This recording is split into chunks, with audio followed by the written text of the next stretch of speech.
I want to welcome everybody to this demonstration. Reaction video to Dame Dash explains how they take over our culture with PWEE and Tommy. I hope everyone is doing lovely this evening. If I could get you all to hit the like button as well as subscribe to the channel. Salute 80s, baby. Salute Miss James. Miss James, you said you're going to get in here early tonight, huh, Miss James? Miss James said, I'm going to beat everybody to the demonstration. Miss James beat Tommy and Pee-wee to the demonstration.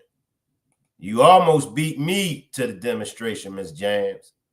Glad to see you down there in the chat, Miss James. Give me a few seconds for Tommy and Pee-wee to pull up, and then we're going to get started with this demonstration.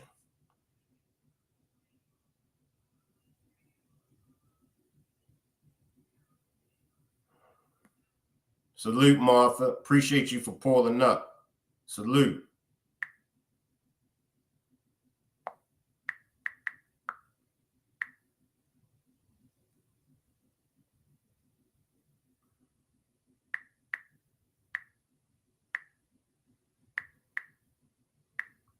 Give me a minute, family. I'm coming. Tommy and Pee-wee, as soon as y'all see the link, y'all go ahead and hit the link.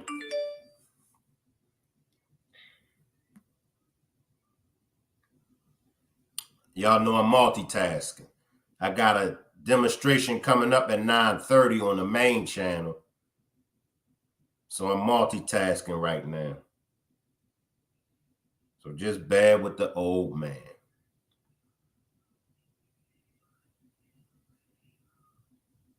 So this demonstration, salute Jamie. Salute Jamie. Appreciate you for pulling up. Salute Jamie. This demonstration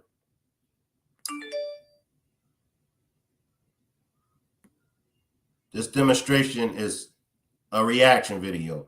Y'all know how we done the reaction video yesterday about the young lady that's looking for a man that's coachable. So pretty much that's what this demonstration is going to be about. Dame Dash has been very vocal for years about culture vultures. That's when other people from other nationalities come to our culture and our nationality and make billions while they only give us crumbs. So me, Tommy, and Pee-wee is going to be doing while they only give us crumbs. Let me turn my Bluetooth off for right now, y'all. Let me turn my Bluetooth off for right now. Let me post my disclaimer. Let me read my disclaimer. Copyright disclaimer under Section 107 of the Copyright Act 1976. Allowance is made for fair use for purposes such as criticism, comment, news reporting, scholarship, and research. How many of y'all are familiar with Dame Dash? Drop a 1 in the chat if you're familiar with Dame Dash. Drop a 1 if you're familiar with Dame Dash.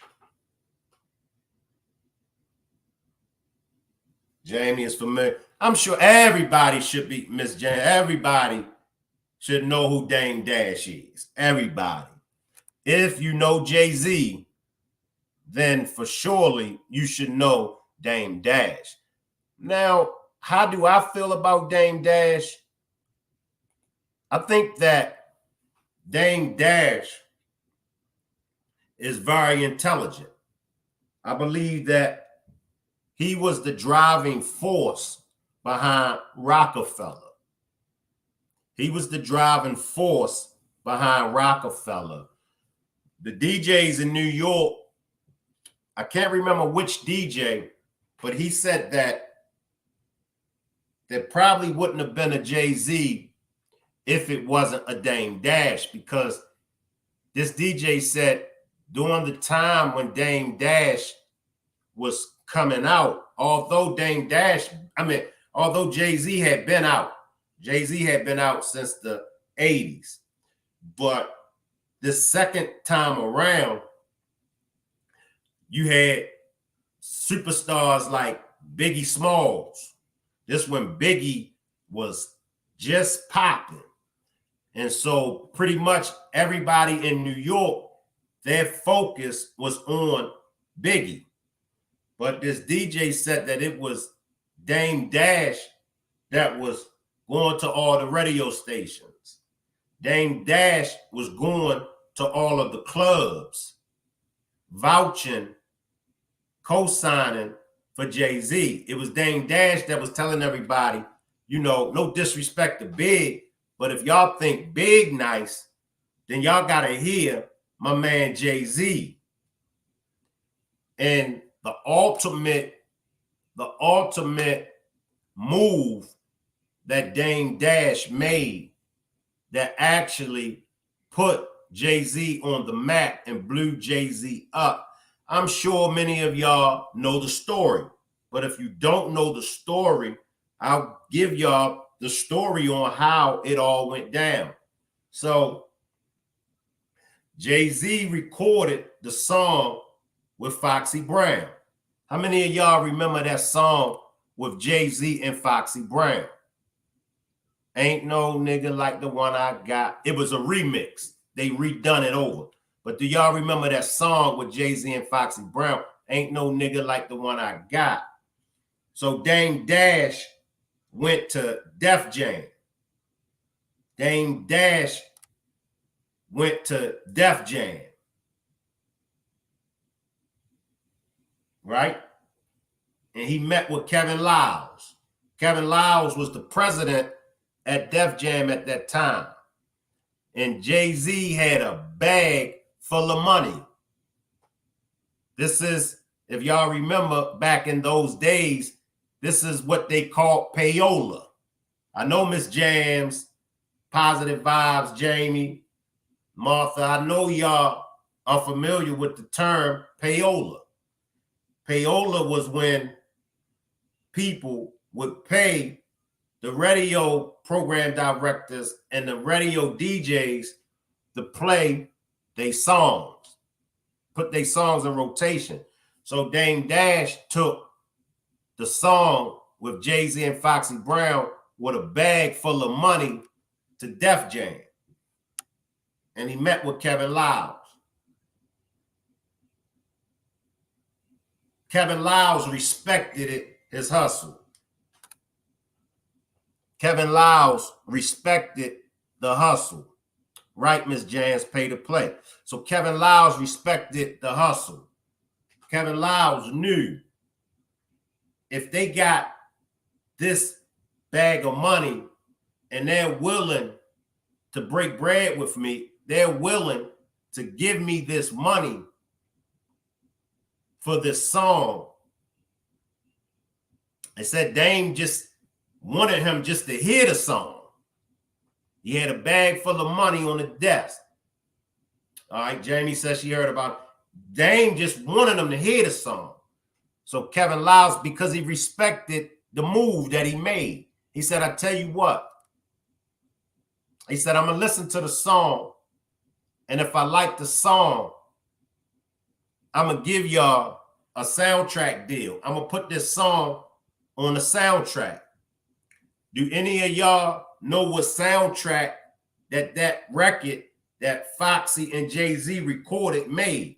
Well, that record ain't no nigga like the one I got. It made the Nutty Professor. It wasn't Money Talk. Okay, yeah, Money Talks in the industry. Of course, Positive Vibes. I thought you were saying Money Talk, but you're right about Money Talks in the industry. But the soundtrack that record made it on was the Nutty Professor soundtrack. And that was the beginning of Rockefeller. That was the beginning of Jay-Z's career. And I think probably for a good 7 to 8 years, maybe longer than that, you couldn't turn on the radio no matter what city, no matter what state you were in. You couldn't turn on the radio without hearing a song from Jay-Z. Right, Positive Vibes. It was on the Nutty Professor soundtrack. You couldn't go in a club and didn't hear Jay-Z's records. Dame Dash was the brains behind that. Now, there's a lot of, opinions and theories on they break up and they split. But I just want us to focus on the man, Dame Dash. And I want us to focus on what he brought to the game. And I want us to focus on what he brings to the game. Is he cocky? He's definitely cocky. But he'll tell you why he's cocky, and he'll tell you where he got his cocky from. He'll tell you. He said, I'm from Harlem. What do you expect? I'm from Harlem. And one thing that I could say about dudes that are from New York, period, but definitely dudes from Harlem, they're very cocky. They're very cocky. But in my opinion, their cockiness to me is really not in a bad way. It's just they're sure of who they are. They're on a mission, and they ain't letting nothing or nobody stop them from achieving that mission that they're on. I respect any man and any woman, no matter where they're from, no matter their race, no matter their nationality, no matter their religion.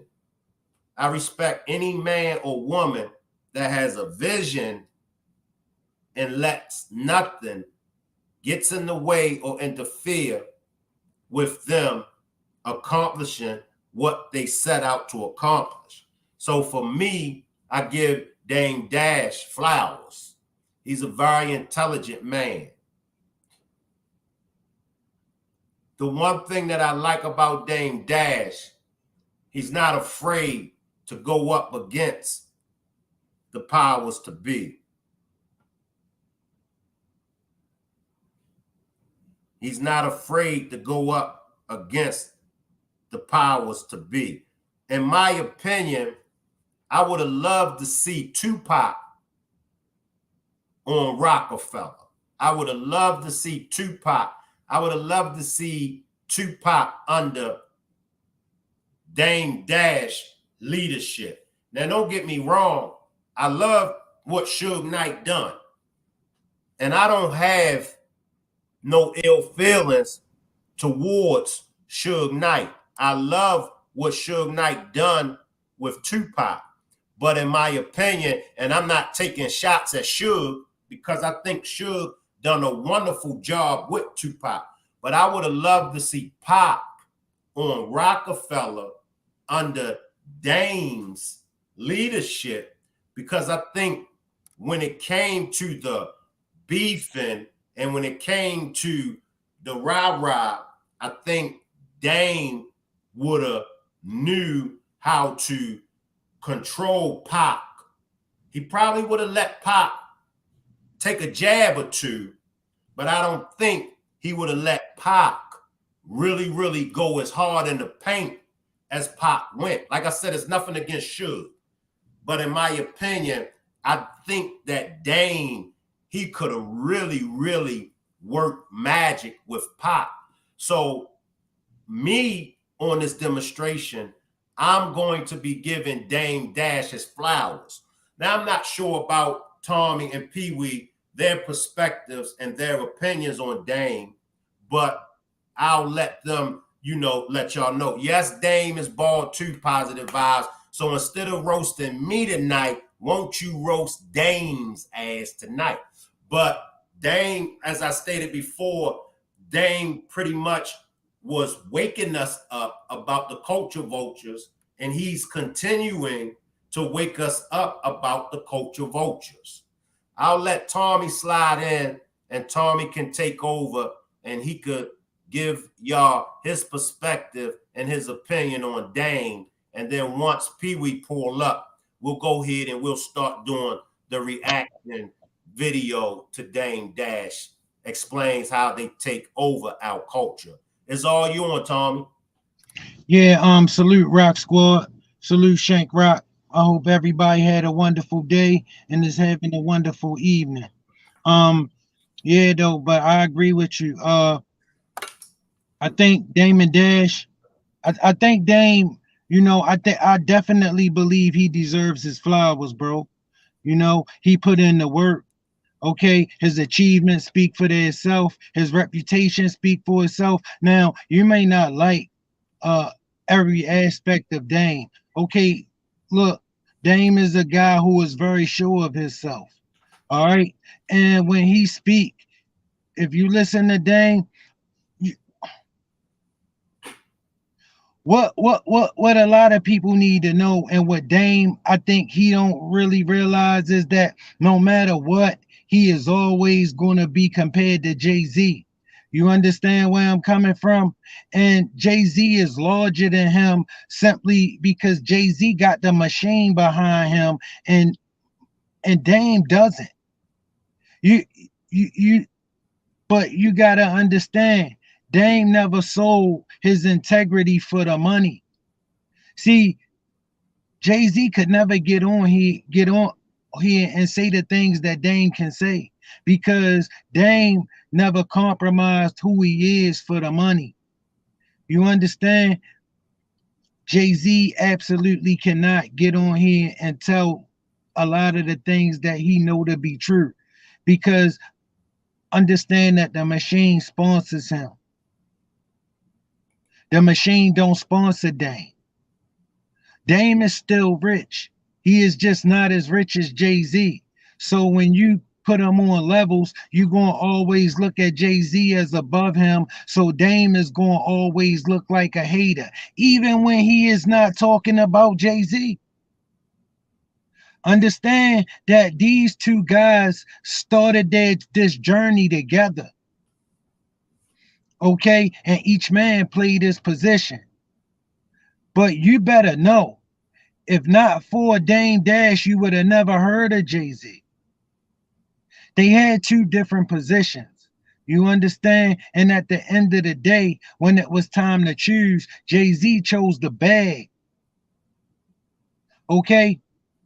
Because you can't make it to the Forbes when you busting your money down three ways. Okay, it's hard to make it to the Forbes when you busting your money down three ways. But understand that Dame Dash and Jay-Z had two different positions. Jay-Z position, he was in a position where people had to like him. Dame Dash was the management. They ain't had to like Dame Dash. Okay? And Dame Dash made sure they hated him. Understand Dame position. Dame position was to make sure the checks was coming in. So whenever you the one in charge of the money, everybody gonna hate you. Everybody gonna hate you because you the one that's coming to these jokers saying, where my money at? Listen, when you getting to the point where them checks that big, everybody trying to put their hands in your pocket. Don't nobody want to pay you what they supposed to pay you. Dame Dash gotta be the one barking. Dame Dash gotta be the attack dog. Dame Dash gotta be the one standing on business. Jay-Z gotta be the one standing on the stage. It's a big difference. Okay, okay. In order for Rockefeller to work, Dame had to make sure the checks was in, the money was there, the money they was supposed to have. So that means Dame Dash walking in the Leo Cohen office saying, look, I don't want to hear that shit. Excuse my language. I don't want to hear that. You go find one of them stupid step and fetch dudes to tell that to. I don't want to hear that. Get my check. Get my check now. You should have had my check last week. Okay? I don't want to hear none of that stuff coming out your mouth. Okay? Write me my check. Whenever you the one talking like that, you gonna be the one hated. See, because they need to be able to just tell you anything to get you out of their face so they can spend your money, so they can keep your money. All right, so they can take your money back to their community and give their children a brighter future and give their children the quality of life that your children supposed to have. They think you just supposed to be happy with a bunch of coochie and a bunch of gold chains. This is true. This is true. Dame Dash told them, keep your coochie and keep your gold chains. I can buy my own with my check. Don't give me none of that coochie. Don't give me none of them gold chains. Write my check. This what my check's supposed to be for. I don't want it $1 over and I don't want it $1 under. When you walking in there talking to Jewish men that way, and you supposed to be a subordinate. See, understand something. When you a man and you of our complexion, they expect to be able to tell you anything. They expect to say, look, I'm the reason for your success. I'm the reason for your fame. Shut up and get on that stage. Shut up and get in that booth. Okay, look, the check ain't come in yet. Soon as it do, I got you. Okay, I'm charging you for this, and this. Okay, Dame the one saying, look, you ain't charging me for none of that. You ain't charging me for none of that. You gonna pay me every cent. You ain't gonna charge me for none of that. Okay, that's not my responsibility. You're not taking that out of money that belong to me. And I don't give a damn what you say. Whenever you walking in there talking like that, you commanding respect. And the last thing they want to have to do when you look like me is they want to have to respect you. They don't want to have to give you no respect. Okay? They think, see, listen, if a man can fool you into believing he is the reason why you successful, okay, he got half of the battle won. Okay, Dame Dash was the one walking in there saying, no, if it wasn't for me, this building wouldn't even be here. If it wasn't for guys like me, it would be no need for this building. See, Dame Dash knew their secret. Their secret is they taking our stuff and selling it back to us. Say it again. Say that they again. taking stuff that belong to us and that originally belonged to us and selling it back to us. Dame Dash saying, not on my watch. You won't take nothing that belong to me and sell it back to me. See, they culture vultures. That's what a culture vulture is.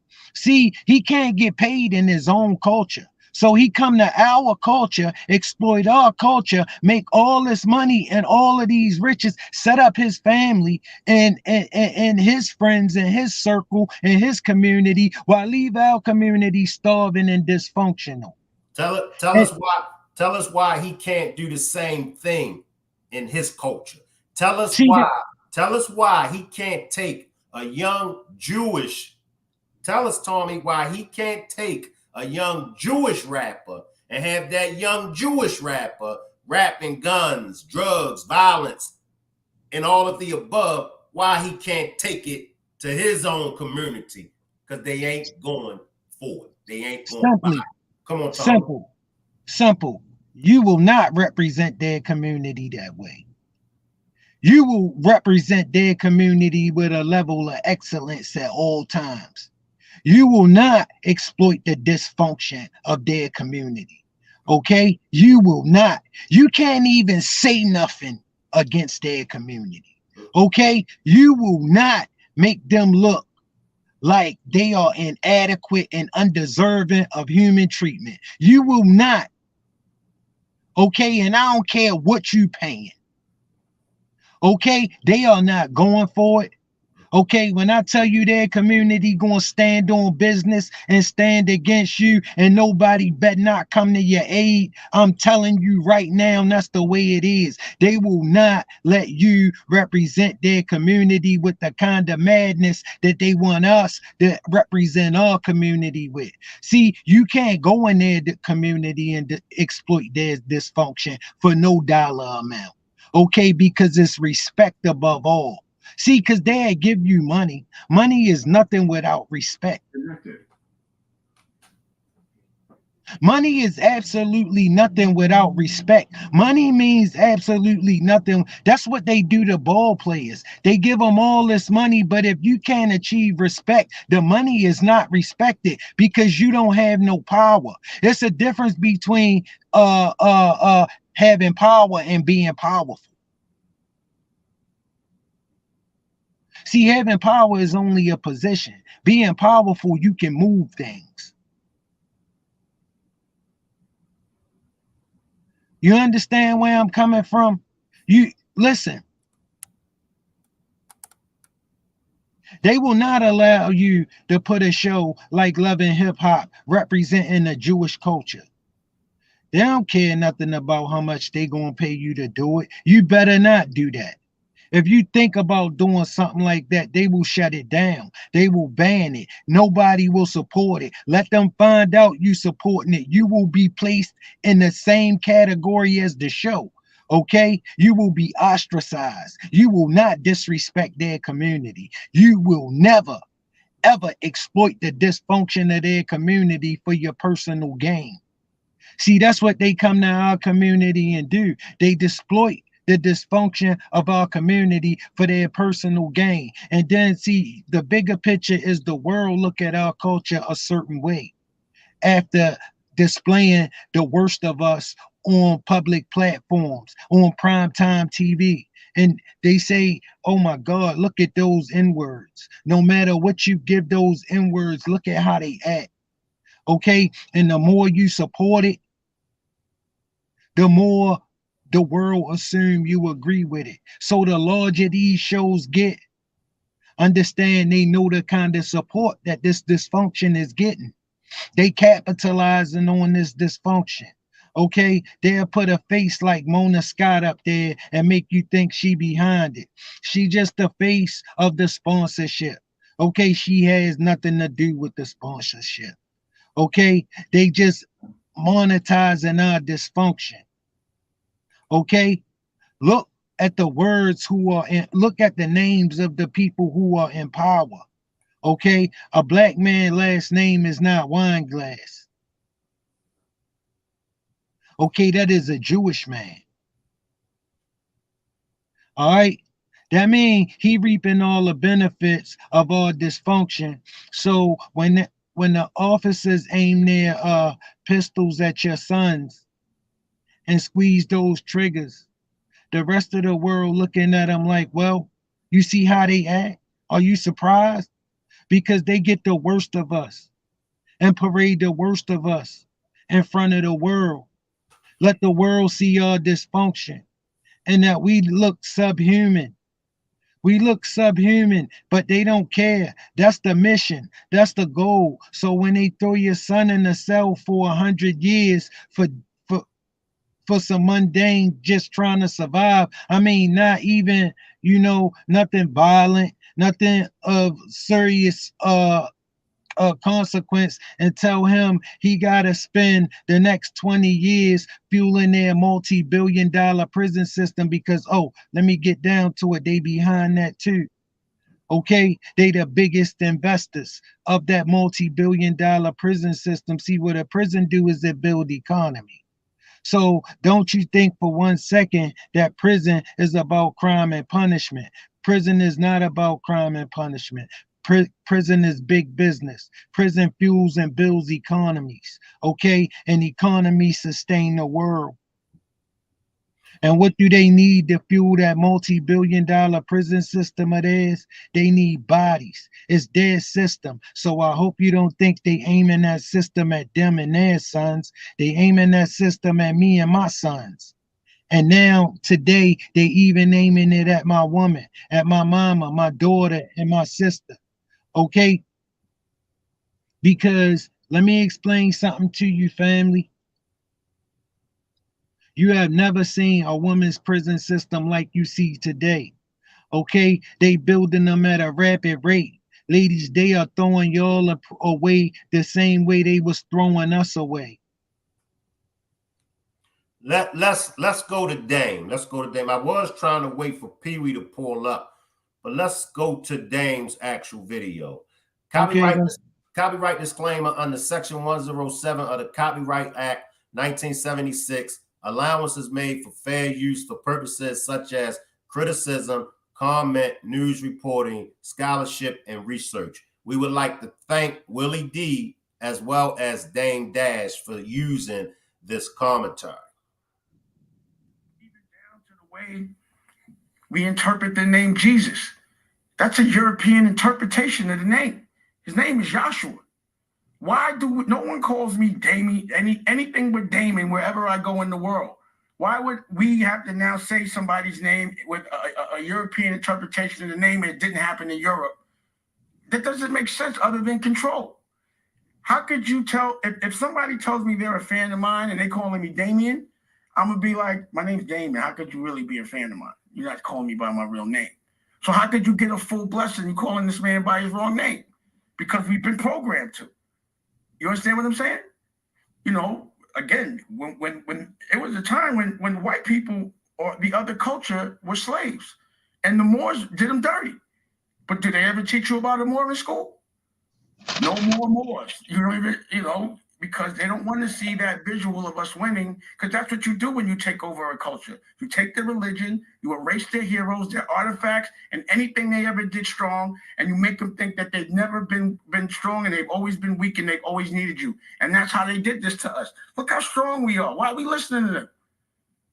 Well, that's the only way it would work. They have to discredit us in order to justify the mistreatment, and they make us discredit ourselves. They have to do that. Yeah, right. And they're so good at it that they've actually convinced a lot of us to actually aid them in destroying our image.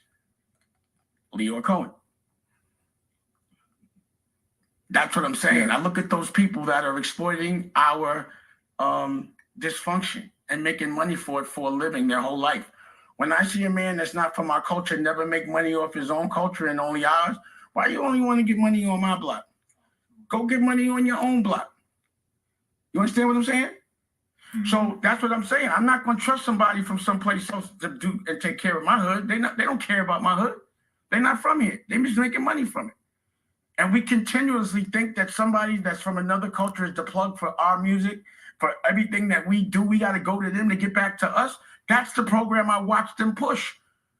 So I'm like, I'm just not a Johnny like that. I'd rather fight. I'd rather fight all night. You know what I'm saying? Then go home and be like, yo, this sucker just told me what to do. And I got to internalize that. My girl just saw that. My kid just saw that when he come through. You know how many people I see that talk tough in the street and then they get in front of certain people and they get this stupid ass voice like they're a weatherman. And I'm like, why are you talking like that when this man walk in the room? You don't talk like that. You know what I'm saying? Like, why are you changing yourself? They should change when they talk to us. So a lot of what I do is watch your mouth with a Leor and certain people. Watch your mouth. Watch your mouth. Tread lightly here, because you have to have a certain amount of respect. You control nothing here. Stop it real quick, Shank. Tell me what to do, pause, or who to do it with. Your enemies ain't my. Slide in, Tony. You see where he coming from? You see what I'm saying? Because his ultimate weapon is to never respect you. All right, his ultimate weapon is to make you think you need to fear him. How do he make you think you need to fear him? By making you believe that you need him. By making you believe that you need him for your very survival, when in actuality is vice versa. But in order for him to give you that, he will have to give you respect. And when somebody don't want to respect you, they think respect only need to go one way. They pump artificial language to you, artificial guidelines to you. And when I say artificial, I mean guidelines that don't really exist. But he need to make you believe this. He need to make you believe that you can't sell your product without him to your people. That's what I mean when I say he do absolutely nothing but make you believe that you need him, that you can achieve without him. That's his only niche in our program. Distill your own work and sell it back to you by making you think you need him to make it work. But if he can convince you that you can't make it work without him, that you need him to feed your family, when really he needs you to feed his. But you see, like he said, you see how guys get around them, and guys talk this way and that way, and in the street they this and that. But when then they get in front of this guy, they change. They sound like the weatherman. When you start talking like that, why you talking like that? He should be the one changing up for you. Notice what Dame is saying. Dame is saying he should be the one happy to be here, not you. He should be the one who is happy to be here, not you. He should be doing all the changing for you. You should not be doing all the changing to please him. He need to be doing all this changing to please you. Why? Because you are the sole reason for his survival. He cannot go in his own culture and make this stuff happen, because he cannot make his own people believe that they need him to make this happen.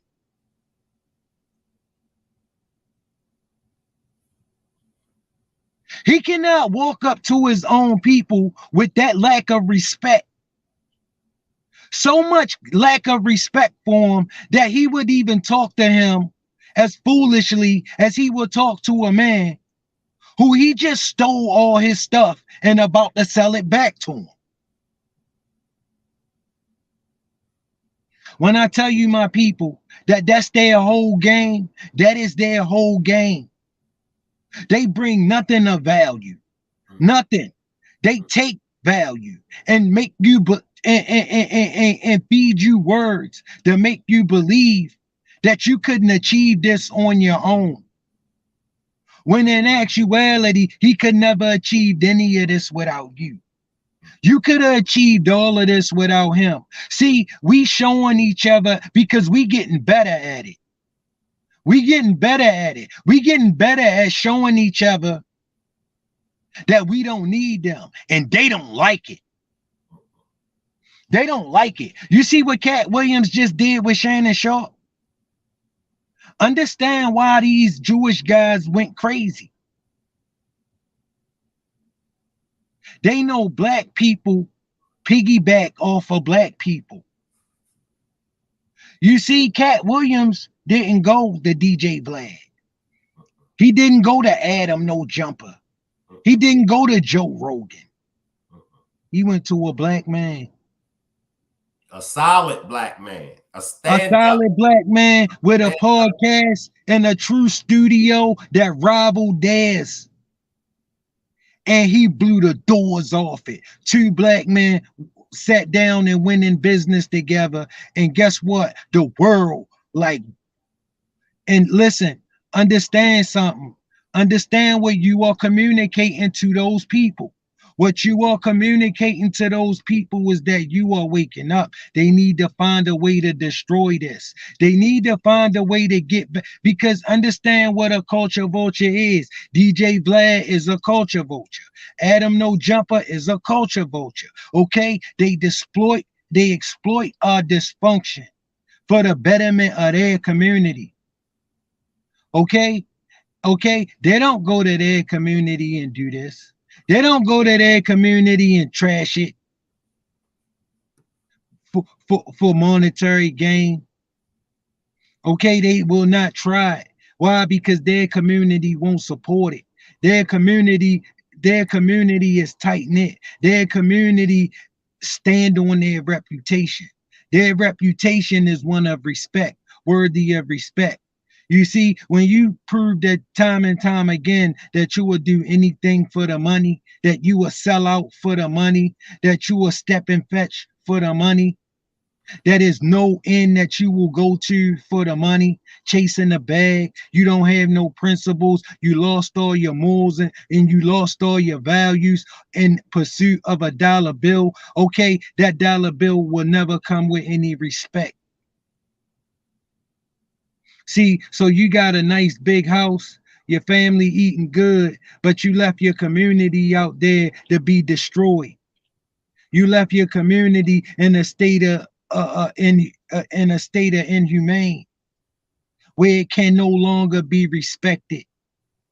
You understand what I'm saying? That's what he's saying. He's saying they come into our culture, they exploit our dysfunction, and they grab the bag and while doing it, and take this bag and give their children a brighter future, while leaving our children out here to starve, riding around with guns, blasting on each other for no reason at all. Why? Why? Because they want to give this animalistic and demonization of our community, that we not worthy of respect. So when other cultures see this, see they put this in prime time on us. And we not understanding that this is a plan. This is a plan for when they throw your son in jail. This is a plan. Listen, you ought to be the burden bearers to the real problems that's going on in this nation. Go ahead and spin the clip, Shank Rock. It was at the end. Let me try to find another clip, but that was at the end. How many clips did you say? Go ahead. If you heard something you want to go back on, you know what I'm saying, I'll let you do your thing. But in the meantime, between time, family, we gotta stop letting them get away with this. We gotta grab hold of our culture. You understand why? You understand why? I hope you're not waiting on them to fix it. They the ones that broke it. They profit by keeping it broken. Okay? They want you to think something wrong with me and something right with them. See, they got this thing called the media.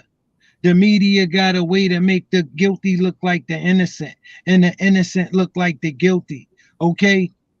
All right, they the supreme victimizers. Okay? They come into our culture, they exploit our culture for their personal gains, and they leave our culture a disaster for the next time or the next guy up to want to come in and exploit it. Long as they keep it broken and separated, they can always get the job done. But see, when you got men who stand on principles, when you got men that you can't buy, why you think they hated Farrakhan? Why you think they hated Farrakhan? Why you think their ultimate mission was to keep them out of your face, keep them off of TV, keep them out of the media, X him out, because you can't listen to a guy like that and in good faith put a pistol in your pants and then slap it upside your brother's head and let it go. See, they knew Farrakhan would show these young brothers who their real enemy was. Okay, your real enemy is not that guy who live on the other side of your section. That's not your enemy. Your enemy is the guy who told your mama she had to raise you here. Okay, that's your enemy. That guy that live in that big house and doing wonderful and great things to provide a beautiful future for his children. He got a life of misery planned for your children. Okay, he wants your children in a cell to fuel his multi-billion-dollar prison system. Salute, salute, salute. Salute, PWEE. How you doing today, my brother? Good, bro. I was in here doing my work. I forgot. I knew. I was You confused. know what? I was confused about But you was doing a good job, brother. Good job. Good salute, Shank. How you doing tonight? Salute the Rock Squad. Salute. Everybody that's in our chat. Everybody that see this on the run back. Everybody that see this on the play now. Bro, you was doing a good job, man. You definitely was telling the truth. And I did a little research earlier when you it's crazy. I never knew until I knew, but I didn't know how the name got changed. How Jesus' name was changed to translate and for translation purposes in this Western civilization. The whole thing was changed. His name was really Yahshua. That is really the name for Jesus, Yahshua. And I'm like, yo, when I sit down, because I'm gonna always do some research, because if I don't know, guess the best thing to do? Find out. And that's a lot. And a lot of times, I gotta piggyback Tommy and be like Shank say play devil advocate here.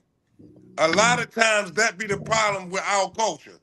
We never want to research it and look into it and see what the true nature of it really is. Right, Pee Wee.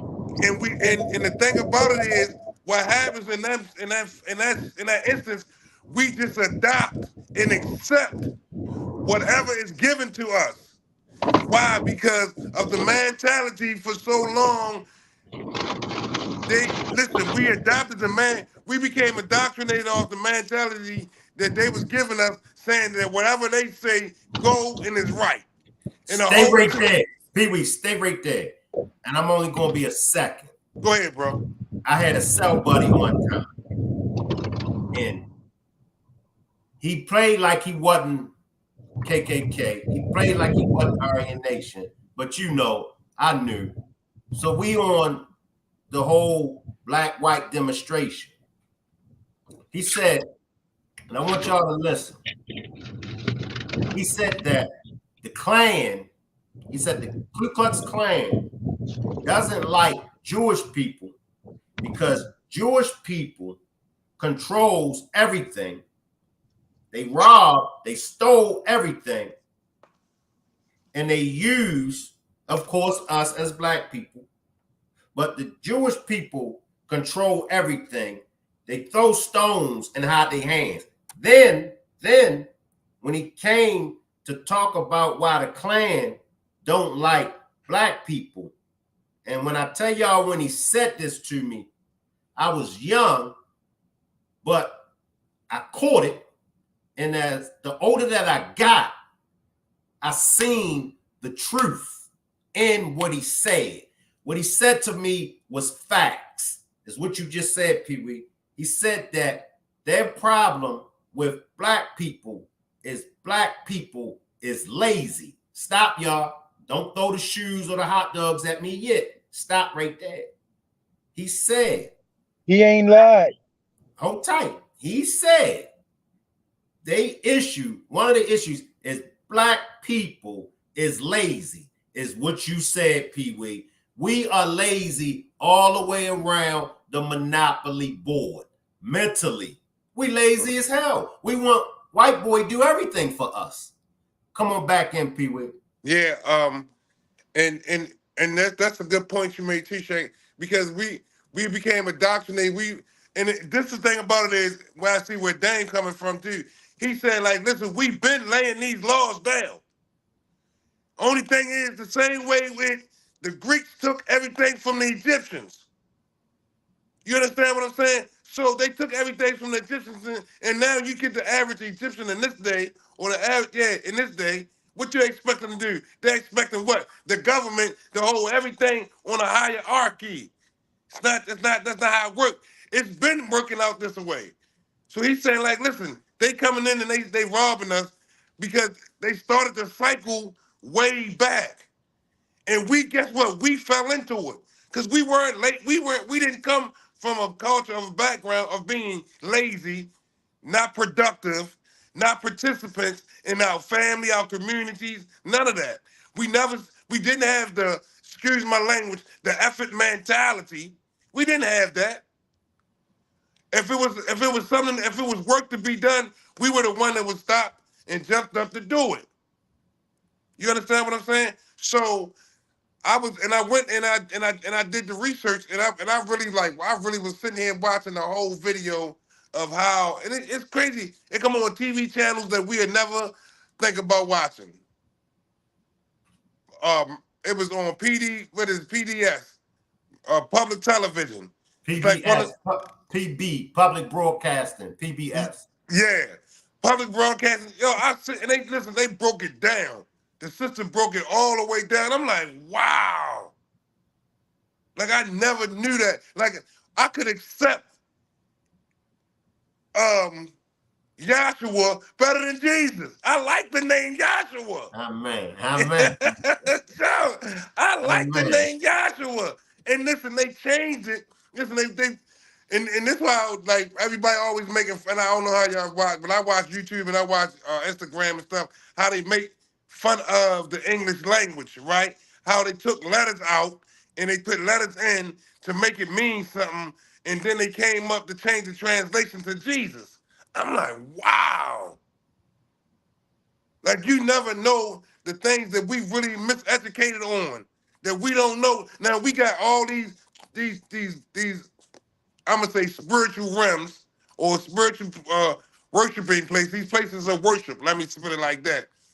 And they got all that. We already know that the picture of Jesus was painted by somebody, right? And now for me to be almost 50 years old, I'll be 50 years old this year, to just learn out the true name for Jesus is Joshua. So like that's crazy, bro. Like it never shocks me, and I'm always at this point in age willing and happy when I learned something new. You know what I'm saying? And that's the way, and like Tommy was saying, that's how we get back to taking back the culture. We gotta research, we gotta find out, we gotta know what it is that what we dealing with. We know what we dealing with a lot of. That's the thing about this. A lot of us smart enough to know what we dealing with, but not brilliant enough to know how to deal with it. We know what we dealing with, man. A lot of times we know what we dealing with, but we not willing to do the work to deal with it. Even See, how but we about you? gotta take the necessary steps to deal with it. Are we willing to do that? Are we willing to do what it takes to take it back? Let me. Okay, because if you think people give up power, that's not how power is acquired. Power is taken, not given. So if you're waiting for the people who took it from us to give it back to us, that's never gonna happen. Right. Understand? Mm-hmm. That means we gotta be You gotta willing look to at it like stand this. up. It's just like the streets, just like anything. I ain't never took nothing and gave it back, unless I had to or after I got caught. Exactly. Let me slide in. Let me slide in and run some more, Dame. Peace. You know I can't pronounce your name, but peace, sister. I appreciate you for pulling up. Peace for pulling up, sister. Let me run some Dame, y'all.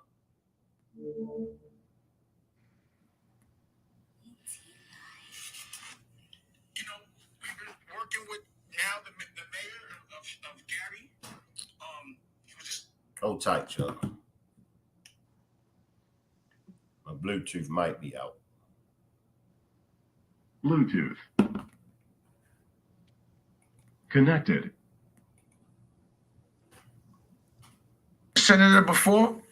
What I learned from him is, you could really pass a law if you write it up right, lobby for it. You could make a change.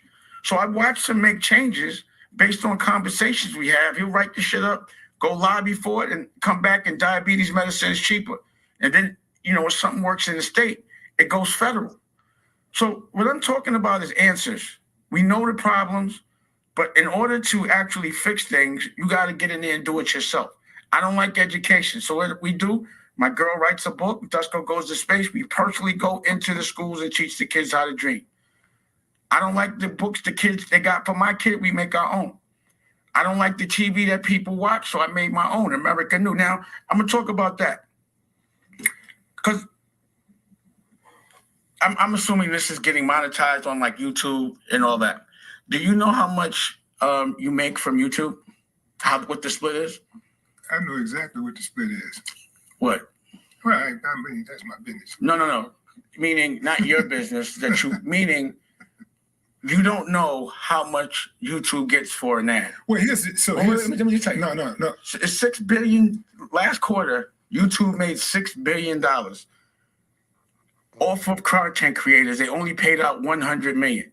So that means if they're getting $6,000 worth of ads, they only giving you 100. Right. So they never give you an accounting on how much they get on the ad. So the reason why I never looked at YouTube, because I'm like, yo, I'm talking about being smart, but you jerking me. And plus, I don't trust Leo. Period. Anything he doing, I don't trust. I know what he did with music. Let me interject real quickly about it, because I definitely had to ask you about Leo. What in the hell did Leo do to you? Because I've heard you a few times talk about Leo. I don't know the man from a whole. It's not what he did to me. It's what he did to our culture and what I watched him do to other people. What specifically? What's the gripe? He's not from our culture, and he pushes people and monetizes the dysfunction of our culture. And he doesn't teach us how to actually make a certain kind of money and keep it in ownership. He teaches us to work for him. He robs us. I've watched him do it. So when we first started to work with Leo, Tommy, go ahead. You can hit that one, because I don't see. I see what Dame's saying. He's saying instead of he's basically saying instead of using us, teach us how we can take and do something better ourselves with what he's doing. But I can't. Why I can't? I ain't gonna say hate. I'm gonna say I can't hate on the man, because the man doing exactly what he's supposed to. If you see something and you can make $1 off of it, why should I teach somebody else to make $1 and I can make the $1 off of it first? I see where you at, PWEE. I see where you at, and salute her energy. Salute her energy. My bad, Queen. Salute her energy. This is when, because you're right, PWEE. I heard the minister, I heard Farrakhan say this many years ago. And when he said this, I didn't like it. But as time went on, it grew on me, and I had to accept the truth. He said, you got to get a white boy his credit. This was before we was using flowers. He said, you got to get a white boy his credit. He said, the white boy crawled out of the hillsides of Europe. He crawled up out of the Caucasus Mountains, took over the world, and conquered the original people. It's what you said. It's what you said. Player to player, right? Yeah. Now we're gonna speak on the player level. If you knock me for my hoe, can I get mad? No. See, what he's saying is this, bro. What he's saying is exactly, you know what I'm saying, what we've been iterating this whole time. Look, you got to take the power back. When you see something is wrong, the idea is not to go along to get along. The idea is to change it. He's saying, I see something wrong with the way they educating my children, so I educate them myself. Right, I see something wrong with the books that they reading, so I make the books that I think they should be reading myself. He said, I see something wrong with the way they being raised, so I raise them myself. I see something wrong with what's on TV, so I create a TV network myself. Right, and I get that part, but he's saying what he's doing. Whatever the guy name was, I forgot. Whoever the guy that runs Leo.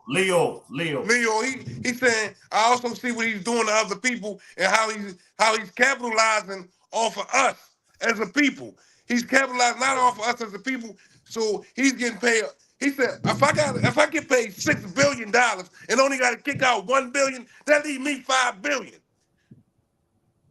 No, what he's saying is, look. So hold on, Tommy. So what he's saying is like he's saying so because he's capitalizing off us and he's not showing us, he's not schooling us to the game. He's pushing through, and it's basically that's not. And basically, no, Yeah, hold That's on. not what he's saying, Pee Wee. that's what And he bas- said, though. That's what he said. That's and what he said. basically, it's just that because he's not teaching us how to get to the money the way that he is, then he choose not to deal with the man. But listen, the man, if I can't take Tommy plan and put it in the work better than Tommy, but then how about if I do? Do I deserve not to get paid because it was Tommy plan and I just made it work better? That's what he's saying. He said he's taking everything they monetizing or letting everybody see. But let's look at it though, Tommy. Who is most of the people who's on YouTube who's the most successful on and moving and getting the ads, because the ads come with the content creators. So who is the most, what culture is the most culture on YouTube that's bringing in the most content? And about who? It's us. Yeah, but this what If it he's ain't saying, crime, Pee Wee. huh? You Yeah, do but these this what he's saying. but you do these numbers though. You did these numbers before we even got to here. You looked at all this. Yeah, Like I what? get what you're saying, Pee Wee. But hold up for 1 second. Just let me get this out. Okay. Okay, this what he's saying. This what he's saying, Pee Wee. He's saying, listen, you don't care enough about what's going on to even understand the breakdown, and you should. He's saying, listen, YouTube made $6 billion last quarter, okay, but they only paid out $100 million to the content creators who bought the $6 billion in.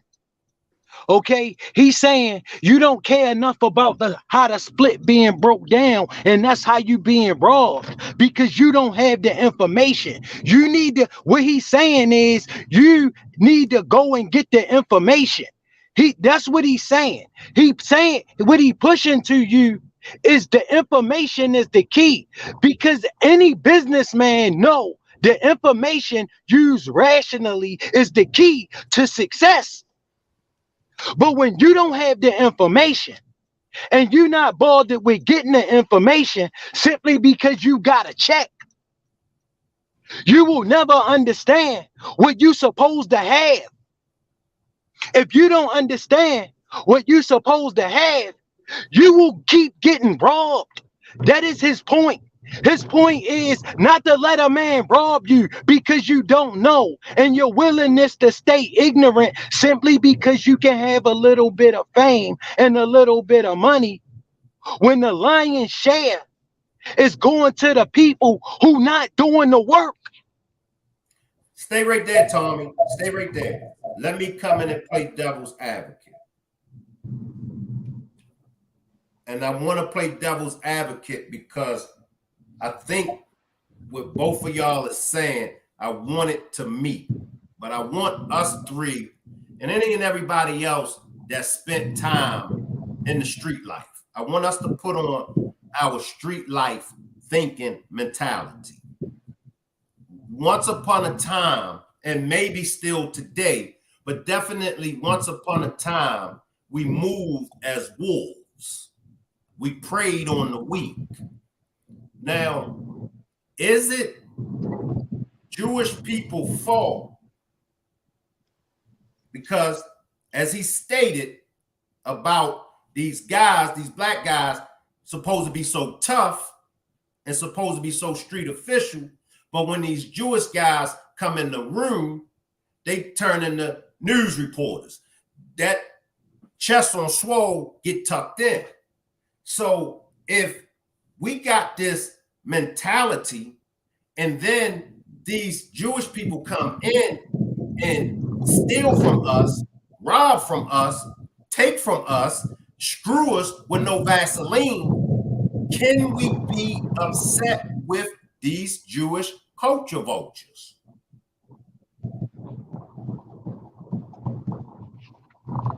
So You can we asking be? me, Shank?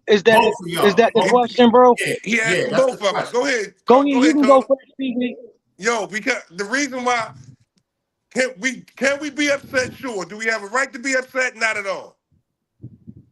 Why? Because once again, our ignorance is getting the best of us. And it's not nobody else's fault or because of your ignorance. That's the same way with the law.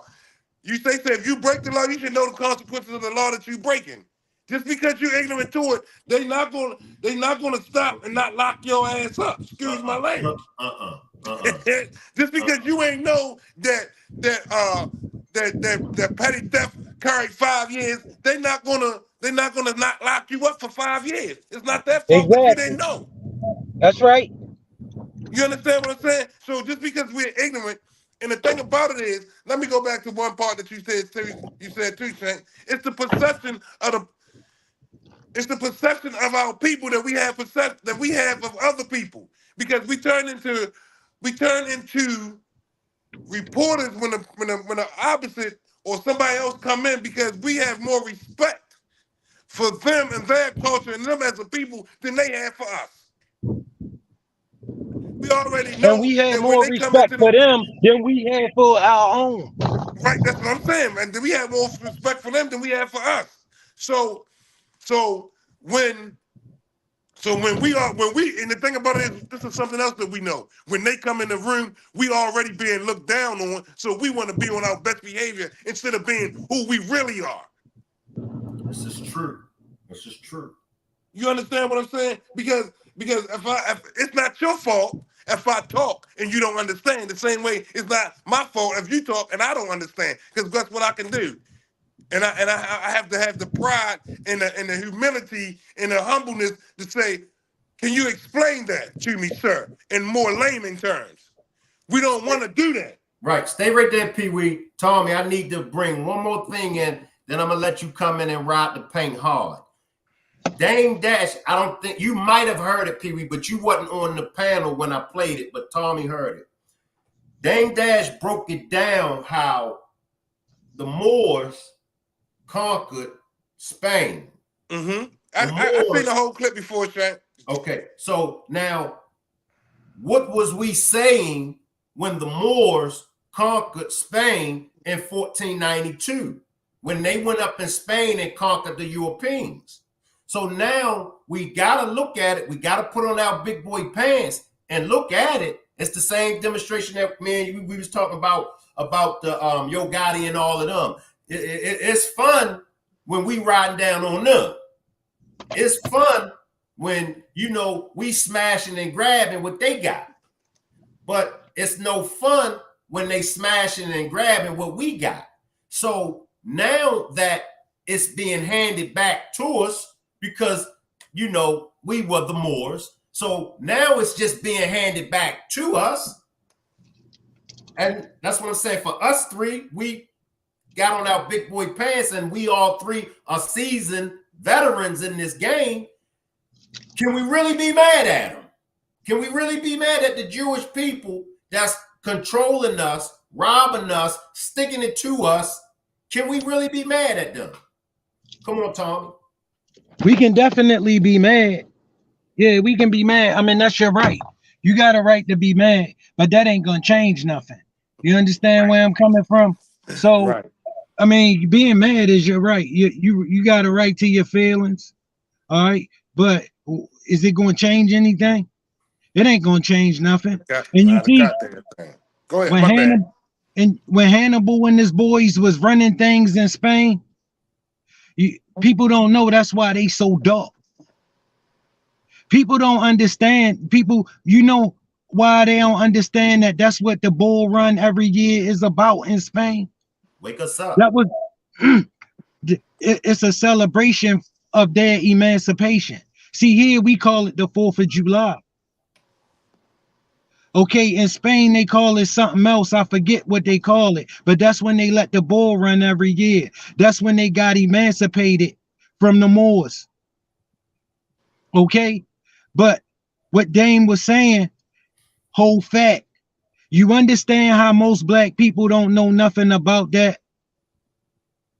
You know why? Because it's never talked about. It's never pushed. See, they'll never let you remember when they were slaves. They gonna always let you remember when you was one. That you were one. Okay? But they ain't gonna never tell you about when they were slaves to us. You understand where I'm coming from? You get the logic behind it? You know why? You know why? Because they need to think, they need you to think that they always been Been and in control. always will be superior to you. You understand that? You understand that logic? If we had the power, we would erase that history too. We would erase that history. We wouldn't remember that either. You see what the Jewish did with their seed because they ain't capable of erasing it. They not capable of erasing it.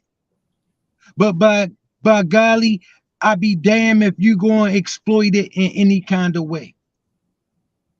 They got enough power to make sure you never exploit it in any kind of way. They got enough power that they ain't never got to fear it ever happening again. You understand where I'm coming from? All right, listen, the logic and keeping that under wraps and out of the hands of the people who are responsible for it is to keep the true nature of their power hidden from them. You understand that we were serious conquerors. They want you to believe that they were the conquerors. They don't want you to know the kind of blood running through your veins, the kind of testicular fortitude that you really have. This is truth. This is true. You understand where I'm coming from? If they But can you can keep see that, glimpses of it. You can see glimpses of it in our DNA, in our makeup, in the way we present things, the way that everything that we touch or we put forth, it goes somewhere. We just don't. Not of the times we just don't know how to get it to going. Or like he said, we're too lazy to stay invested in it long enough to keep it moving. Now, with some of us who have done this, right? But for the average Joe coming from the streets of where we come from, we listen. A lot of times, I'm for real to be God. I'm grateful sometimes it's just where I'm at in the day. Cause guess where and I because I reflect on where I could have been. You feel what I'm saying? And happy not to be there. Stay But right there. Stay right there, Pee Wee and Tommy. Let's backtrack. Let me play devil's advocate one more time. Let's backtrack.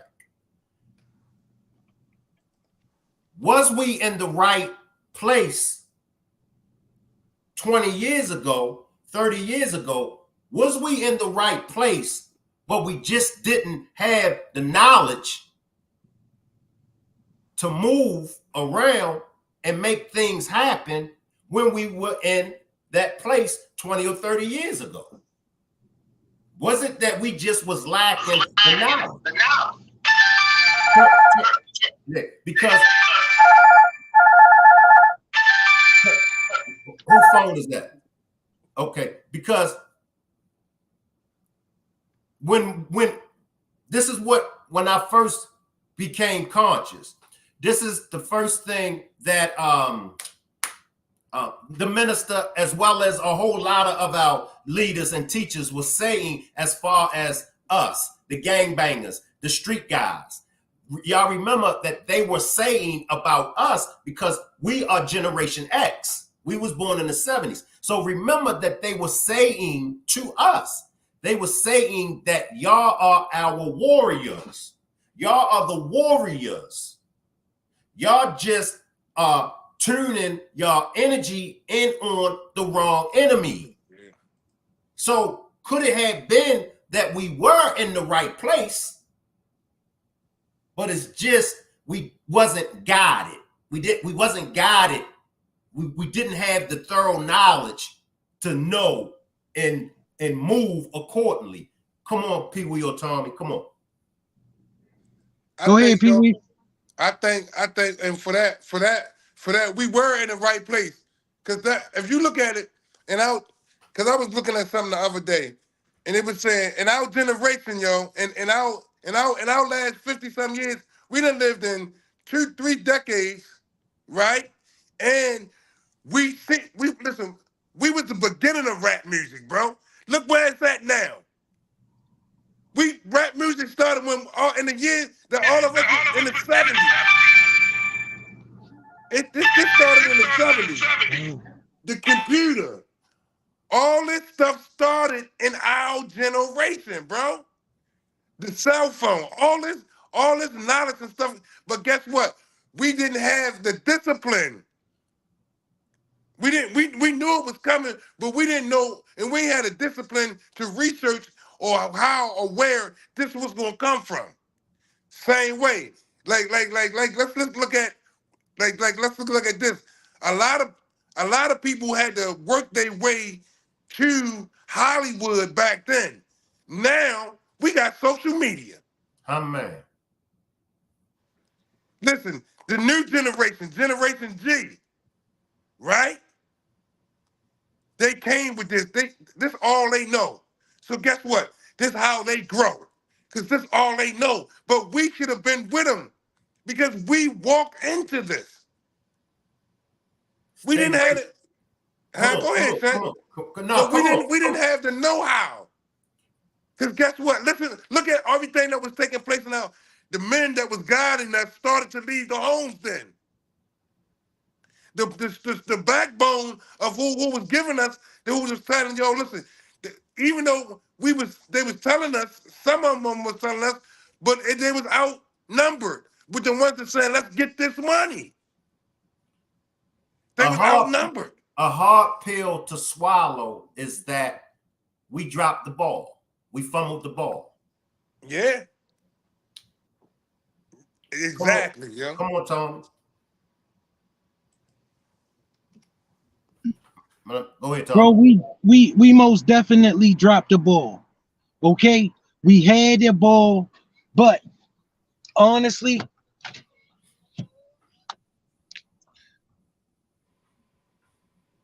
bro, we had the ball, we just didn't have the information. And those that did have the information didn't use it rationally. Okay? Listen. We as a culture, as a people, gotta be willing to stop selling us out for a check. If if we not willing to do that, we not willing to win. We not willing to win if we not willing to stop selling out our culture for a check.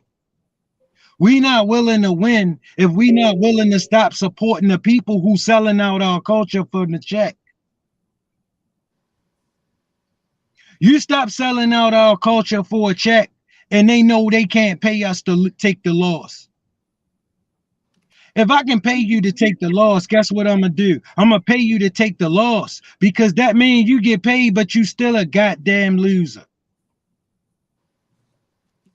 Nobody respects a loser. I don't care how nice of a loser you are. I don't care how good of a loser you look. You still a damn loser.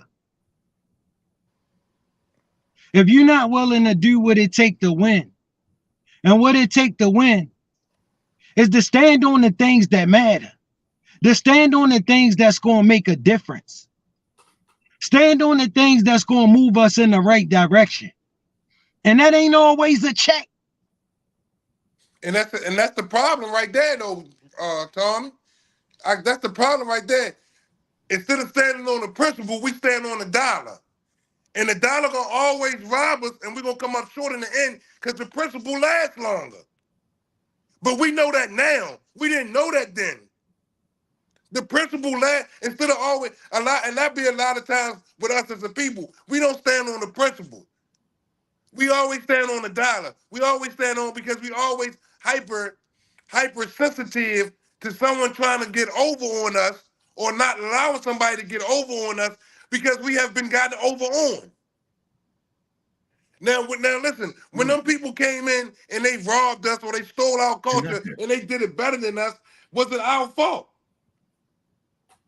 Yeah, because guess what? If we would have stayed in control like we want to, they would have came to us and told us how we could have made better.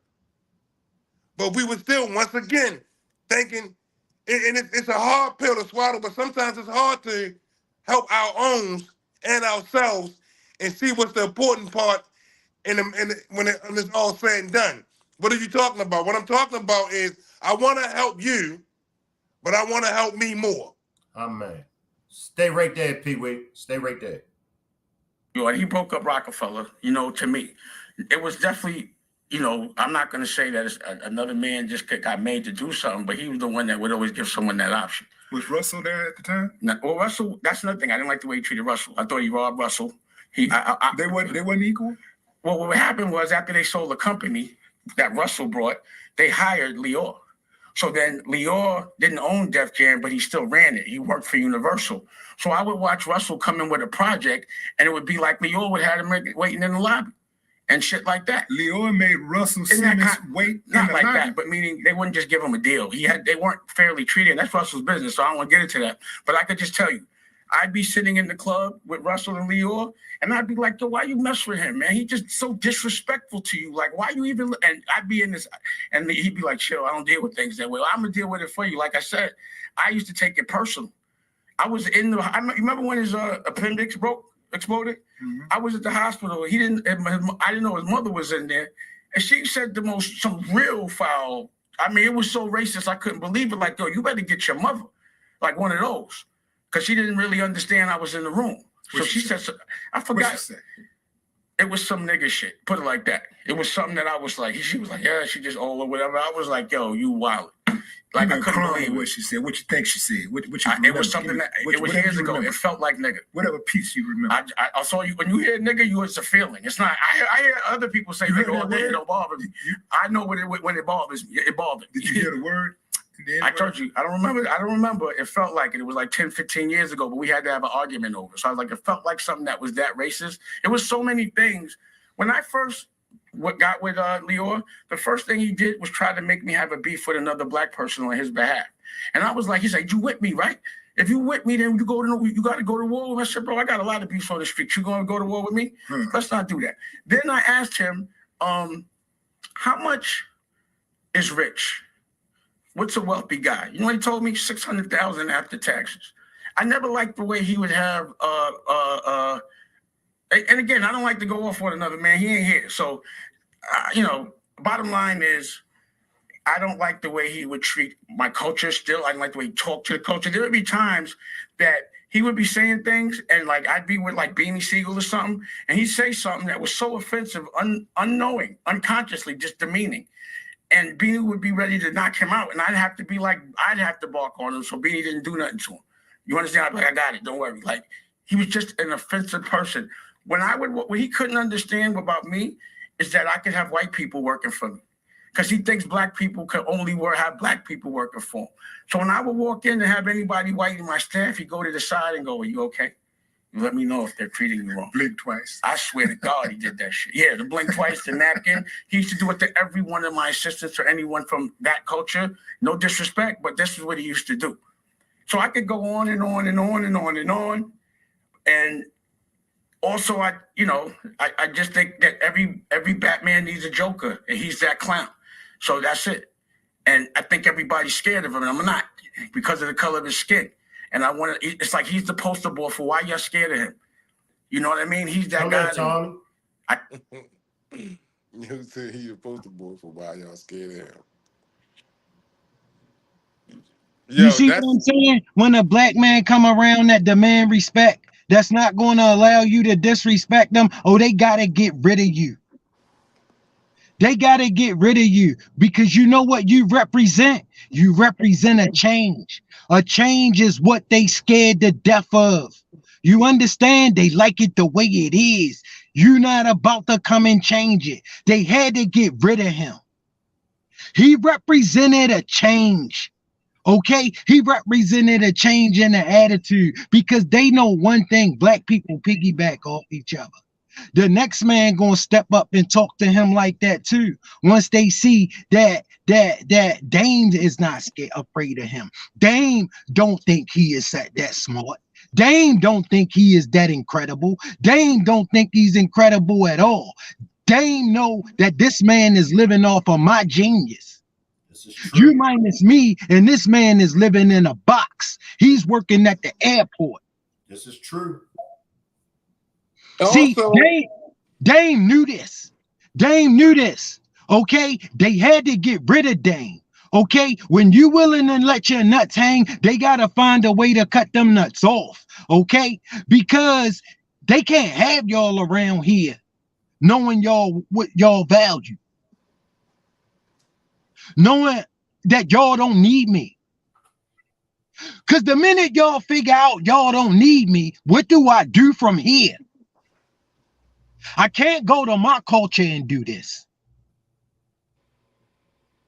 It's only one way for me to remain here. That's to get rid of him. This is true. This is true. How do I get rid of him? What's the age-old tactic? Divide and conquer. Divide and conquer. They dumped a bunch of money on Jay-Z. Jay-Z said, the hell with him. The The principle. hell with the change. The dollar and the principle. He did exactly what PWEE said. I like you, but I like me better. Stay right there. Stay right there. Tommy coming first in Pee-wee. Was Jay-Z wrong, or was it business and not personal? Come on, Tommy. Okay, in the eyes of the culture, it was wrong. But in the interest of self, it made all the sense in the world. What mattered more to you? Because they was already rich. They was already filthy rich. You ain't never gonna be the richest man on the planet, bro. That's not gonna happen for you. So in my honest opinion, I think they should have kept the run going. Because once we all rich, now it's just another zero. Another zero. Another zero. Another zero. Which I think they could have still accomplished together. We look at it like that, Tommy. But the thing about it is, Now, when I'm not money comes, saying he's wrong. I'm I ain't not saying saying he's wrong. he's wrong at all. Okay? What I'm saying is he made a choice. And as a man, he made a decision and he stood on it. Stay right there, Okay. Tommy. Stay right there. Drop a 1 in the chat if y'all think Jay-Z was wrong to split ways with Dame. Drop a 1 in the chat if y'all think Jay-Z was wrong to split ways with Dame. Drop a 2 if y'all think it was business, nothing personal. It was a good business move. Drop a 1 if you think Jay-Z was wrong to split with Dame. Drop a 2 if you think he was right. It was just business. Come back, Tommy, and then Pee-wee, you come in. And then you see how they started paying. You see after Dame started really digging in them, what they did to Dame. You see how they start. It's the same thing. They always put them cameras on him when he going off about something. But he always going off about something that they trying to slide. He always going off about something that was necessary. See, when it's time to go off, right? Dame could have been more measured. He was, but he was so unruly when he was going off because clearly they were afraid of him. Okay, so they had to make him look dangerous. When we know he wasn't dangerous, he was just saying, look, y'all gonna give me my stuff. Simple as that. Y'all gonna give us everything that belong to us. Y'all will not have a Jay-Z meeting without Jay-Z team. Y'all will not have a meeting about Jay-Z future without Jay-Z team. Y'all will not underhandedly steal our company from us. That's not gonna happen on my watch. Let me slide in and then you come right back. But it hurted him when he found out that it was actually Jay-Z that set the meeting up. Come back, Tommy. Yeah, you understand? And as my business partner, you don't do that without me. You don't do that without me, which let me know that Jay-Z was already leveraging his likeness around Def Jam. He was already out of there before that even occurred. He had already decided he was going to take the big bag and leave them in the dust. You understand? Now, depending on where you at, depending on who you side with, You understand? I'm not siding with nobody. It wasn't my money and it wasn't my move to make. But if you put me in that situation, I'm already rich. I understand I ain't never going to be the richest man in the world. I understand what made this work. Teamwork made this dream work. You're not about to drop my man off by offering me a bone. Okay, I'm not wired that way, and that's just not the way I operate. I don't go behind my man back and do nothing. Okay, absolutely not. Because I don't ask nobody to do nothing that I wouldn't demand of myself. And if I wouldn't expect you to do that to me, then it ain't no damn way I would do it to you. That's just who I am and how I'm wired. But I know plenty of men who wired the same way as Jay-Z. My They bad. gonna take the bag that they ain't gotta split.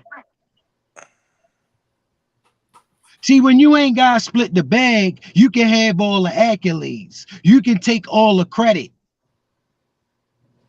You understand? See, Jay-Z leveraged his likeness around Def Jam because Dame had to be the one they didn't like. See, And the they had thing, to I ain't mad at like Jay. I ain't Go mad ahead. at Jay-Z for doing what he needed to do, but it's like with anything, with any business partner, any business deal, any kind of move that you're gonna make to get better. Same way. If you stir in the pot while I'm trying to do business, I'm gonna boot you. If you disrupting the meeting, if you being too rowdy, and when we trying to conduct business instead of trying to conduct it civilized,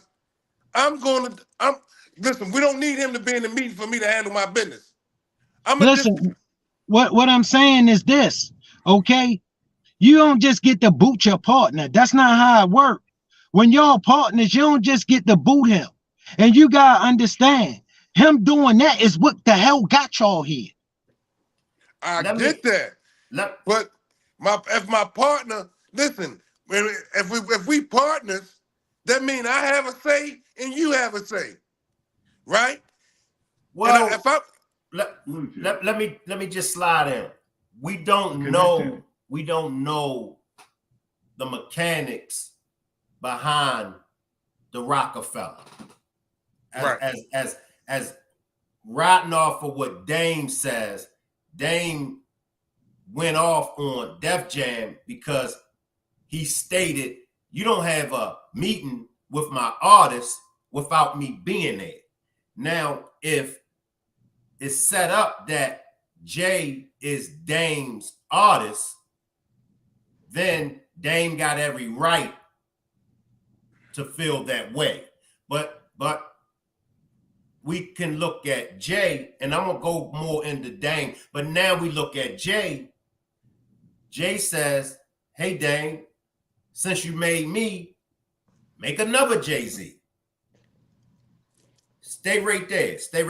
Let me how do you make a personality? And how you make another me when you know I'm blackballed? How you know how you expect me to how can I make another you when you know I'm blackballed? Right. I don't have the same tools. I'm out of that lane.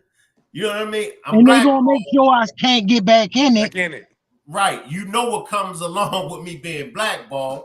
So let's stay there. But let me go back to Dame, y'all. Let me go back to Dame. I just don't like how he exploits our culture. And then when he got on the radio and tried to say, who's Damon? And he actually got on the radio and said, yo, I know what they're doing, but I got to eat. How could you like a man that would do that? I saw that interview on So Breakfast then Club. why you don't have a problem with him? That would be my question. How could you not have a problem with that man? He's not from our culture. He eats off us all day and he makes money off our dysfunction. Why? And then trust him with YouTube? That's how they're killing us. So people aren't even conscious of how they pay out at YouTube or Tubi or any of those things. So what I did was, because I was like, I'm not a herd, especially if he's over there, it's not right. So I use YouTube for marketing, but I went and built my own network. And let's say YouTube gets the ads from Pablo, I went around YouTube and I get the ads from Pablo. So instead of them getting that $6 billion, I get that $6 billion. If I want to split it with a creative, then they'll get $3 billion, I'll get $3 million. But it ain't gonna never be $100 million to $6 billion. But I understand it because no one's asking. Does it make sense to get a million views and only make $7,000? That don't make no sense. So that means that if you, the way that I'm seeing things, if any dollar anyone makes at YouTube, if you were really getting paid what you're supposed to, you would be making 100 times more, 100x, not 10x, 100x. So that's why I launched American New. And that's a real network, broadcast live. It looks like y'all doing a lot of stuff here, but you can get on it right now. And the ads are Nike and all that. So no one teaches us about the ads. They're just teaching us about how it feels to understand when people are viewing you and it feels good. And that takes the place of the money that you're supposed to be making, the fame it gives you. And no one's asking about why they're not getting no money. Those are the questions I ask. This doesn't, the breakdown doesn't make sense. Then I got to do an investigation, but I'm never going to be that Johnny. Like, you're never going to be making me do all this work and you're getting the lion's share. It's not, it just doesn't make sense. It's the same exact thing that happened in the music business. If there was robbery in the music business, anytime there's a new business, there's robbery. So you have to look for it. You could never think that on the internet and all this new money and BPMs and all of that, that we're not getting completely robbed. No one's even asking. No one challenges the bust down or the split. No one says, let me see how much money you made off that Nike ad. They just want to know how much they're getting. Let me just say something, Pee-wee, and you come in. Whose fault is it if we're not asking about the ads? And they not telling. I mean, it ain't their job to tell you. Right. Okay? It's your job to demand to know. Right. Hold tight, Tommy. Hold tight. So are we going to, and this is us in general, because even when we get the bag,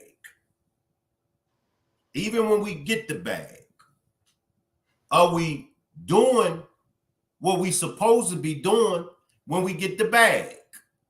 Let's look at the Yo Gotti, Young Dolph situation, Tommy and Pee-wee. Me and you chopped it up yesterday about the Yo Gotti and Young Dolph. All those millions and millions of dollars, but what are they doing with it? Come on, Tommy.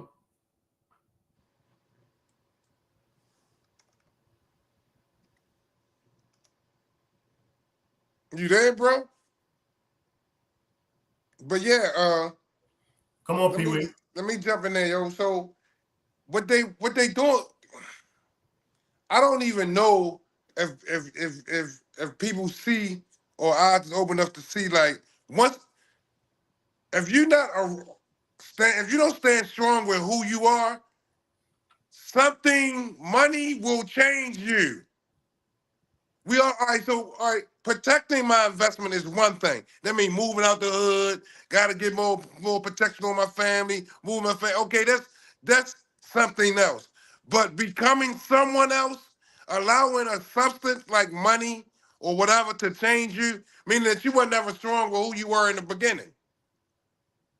You understand what I'm saying? Because listen, a lot of people who like this in Hollywood and as actors and stuff, they go back and they do a little bit for the hood. They do something for the community. They got charities and all that stuff. Cool. But when you gonna go back really to the people where in the village that you came from, in your village, and make a difference? Some people do that. But then some of us get there and we start buying and investing in things that we dreamed of that we can't take care, that we can't take with us. That's not gonna benefit our generation that's after us and the generation that's after them and the generation. You understand what I'm saying? I don't know who said it, but he said it's a difference between being rich and wealthy. The Hiltons, they wealthy. They got money that's been in the Hilton family since. That's wealth. money. And a lot of times we be all right with just being all right. And that's some small thinking type of shit. But that's what we be. I'm all right, I'm good. You understand what I'm saying? Not trying to think of other ways to build the money. Once we get it, or once we Right. got it, we become all right. We become comfortable. You understand what I'm saying? And a lot of times, people don't know what to do after that because they lost. Because especially when you don't think or you didn't know where it was going to go, you just had some hope. Well, hope was all you had, and you believed that it wasn't going to get no better than this, and it got better. And I heard somebody say this, and I'm gonna give it to Tommy. Is anything that I could? No, matter of fact, I know who said it. It was Steve Harvey. He said it, and I ain't no big Steve Harvey fan. He cool, whatever, but he make a lot of sense sometimes, right?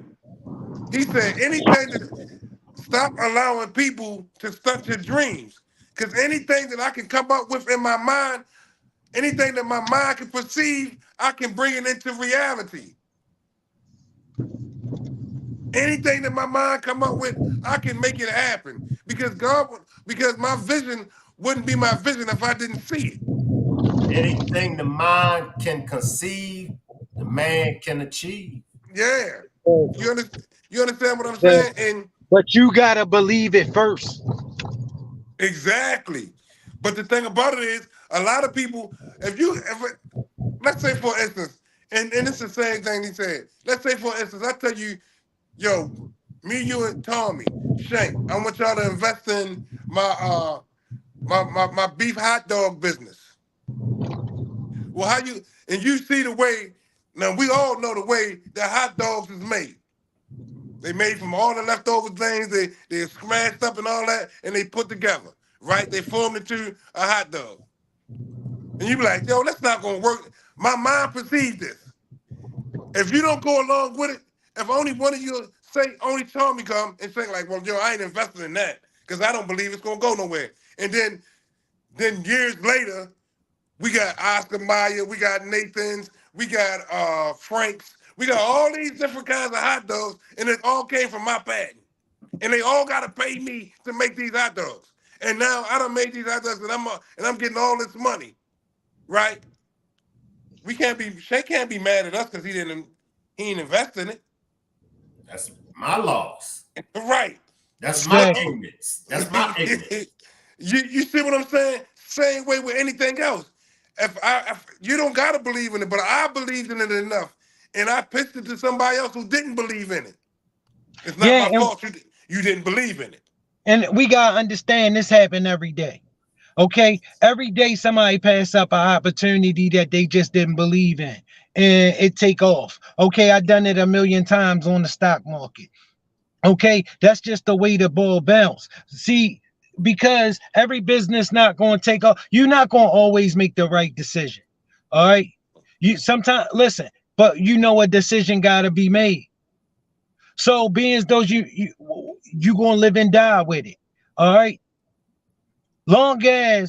as long as you know what your decision was rooted in. Was my decision rooted in I just didn't believe in the project, or was my decision rooted in I just didn't believe in you? You understand? So Right. it matters in the end, because a lot of times, you understand, it ain't that the people don't believe in the product, it's that they don't believe in you. And then when it goes south, they really kick themselves in the butt. Mm-hmm. Because if you just didn't believe in the product, you know that's the way the cookie bounce. But when you know you just didn't believe in the man, that's not good business. Right. All right. Now, I can't really say that. Want me to tell you why? Because this man might have showed you time and time again that you can't believe in him. And then all of a sudden, when you should have believed in him, you didn't. But you seen what happened to people who believed in them before. So you know why you made your decision and what your decision was rooted in. So you can walk away with it in that situation feeling like you made the right decision, even though it was a bad call. True. You understand? Because you know what your decision is rooted in. All right. My decision is always rooted in the firm. My decision is mostly always rooted in, do I believe in the product and the guy pushing it? Okay. And it start with who he is. How does he operate? Is he one of these dudes that just be talking? Or is he one of those dudes with actions behind his words? Okay. Do his track record tell me he in it? He really in it? Or do his track record tell me that as soon as this get hard, he gonna disappear? Because we all know, listen, I'm a businessman. I expect it to be hard. I don't listen. That's why I can stay ahead of the curve, because I expect a problem. I'm always expecting a problem. Okay, one I didn't plan for and one I did plan for. As long as you always expecting a problem, you can expect to stay ahead of the curve, because there's always going to be a problem. It's all about the way you go about solving it, the way you handle it. Are you going to pack it in and give up? Or are you going to say, well, what's my next move? Okay, you figure out your next move and you make it. You understand where I'm coming from? That's how they got where they are. By believing in the power that they possess. Because believe it or not, we all started with $1 and a dream.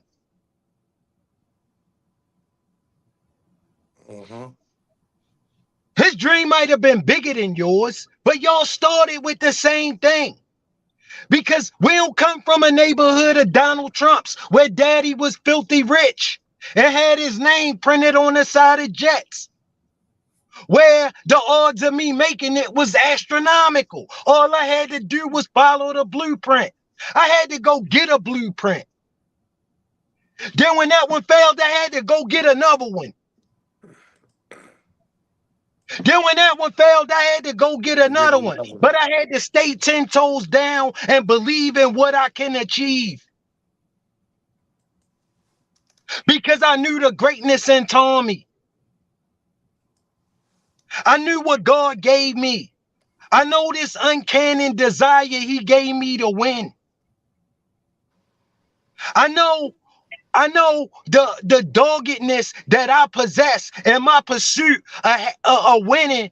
He didn't give the most men, because I can clearly see it. I can see it around me every day. I know how he wrapped his arms around me. Trust and believe, whatever it takes to get it done, I'm willing to do it. When he still sleep as my competitor, I've been up. When he just getting up and rolling over, I'm just hitting my stride. When he ready to pack it in and go lay it back down, I'm still running. You know why? Because I know I got to do something to separate me from every other man doing the same thing I'm doing. And what is that going to be? My unwavering determination to come out on top. And I know, because I see it every day, God didn't build every man that way. Most men I see, as soon as it get hard, they pack it in. As soon as it don't go the way they dreamed it in their mind, they pack it in.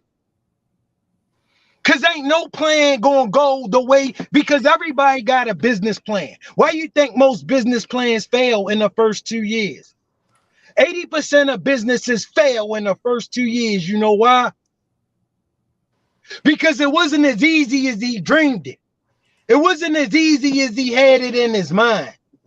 So he didn't prepare for the nuances and the hard times and the adversity he was going to face. So when they smacked him, he pack it in and give it up and go back to punching the clock.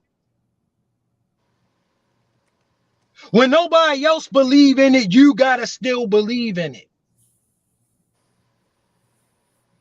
That's what it takes. That's what it takes to make it win. When everybody else say, oh man, look at this clown. He come again. He's still trying to do this. Oh God. Man, I wish he'd go somewhere with that until it take off. Then when it take off, oh man, so what? So what it took off? He still ain't nobody. You know what I'm saying? Listen, that's what you gotta be prepared for. See, I'm that dude that need them to be like, man, you can't do that. You ain't gonna do that. You can't get that done because you telling me something like that. You think you really can tell me that? After you told me that, now I'm more determined than ever. To prove you wrong. Yeah. That's why I can never have a bunch of yes men around me. They don't motivate me. Yes men will never motivate you, bro.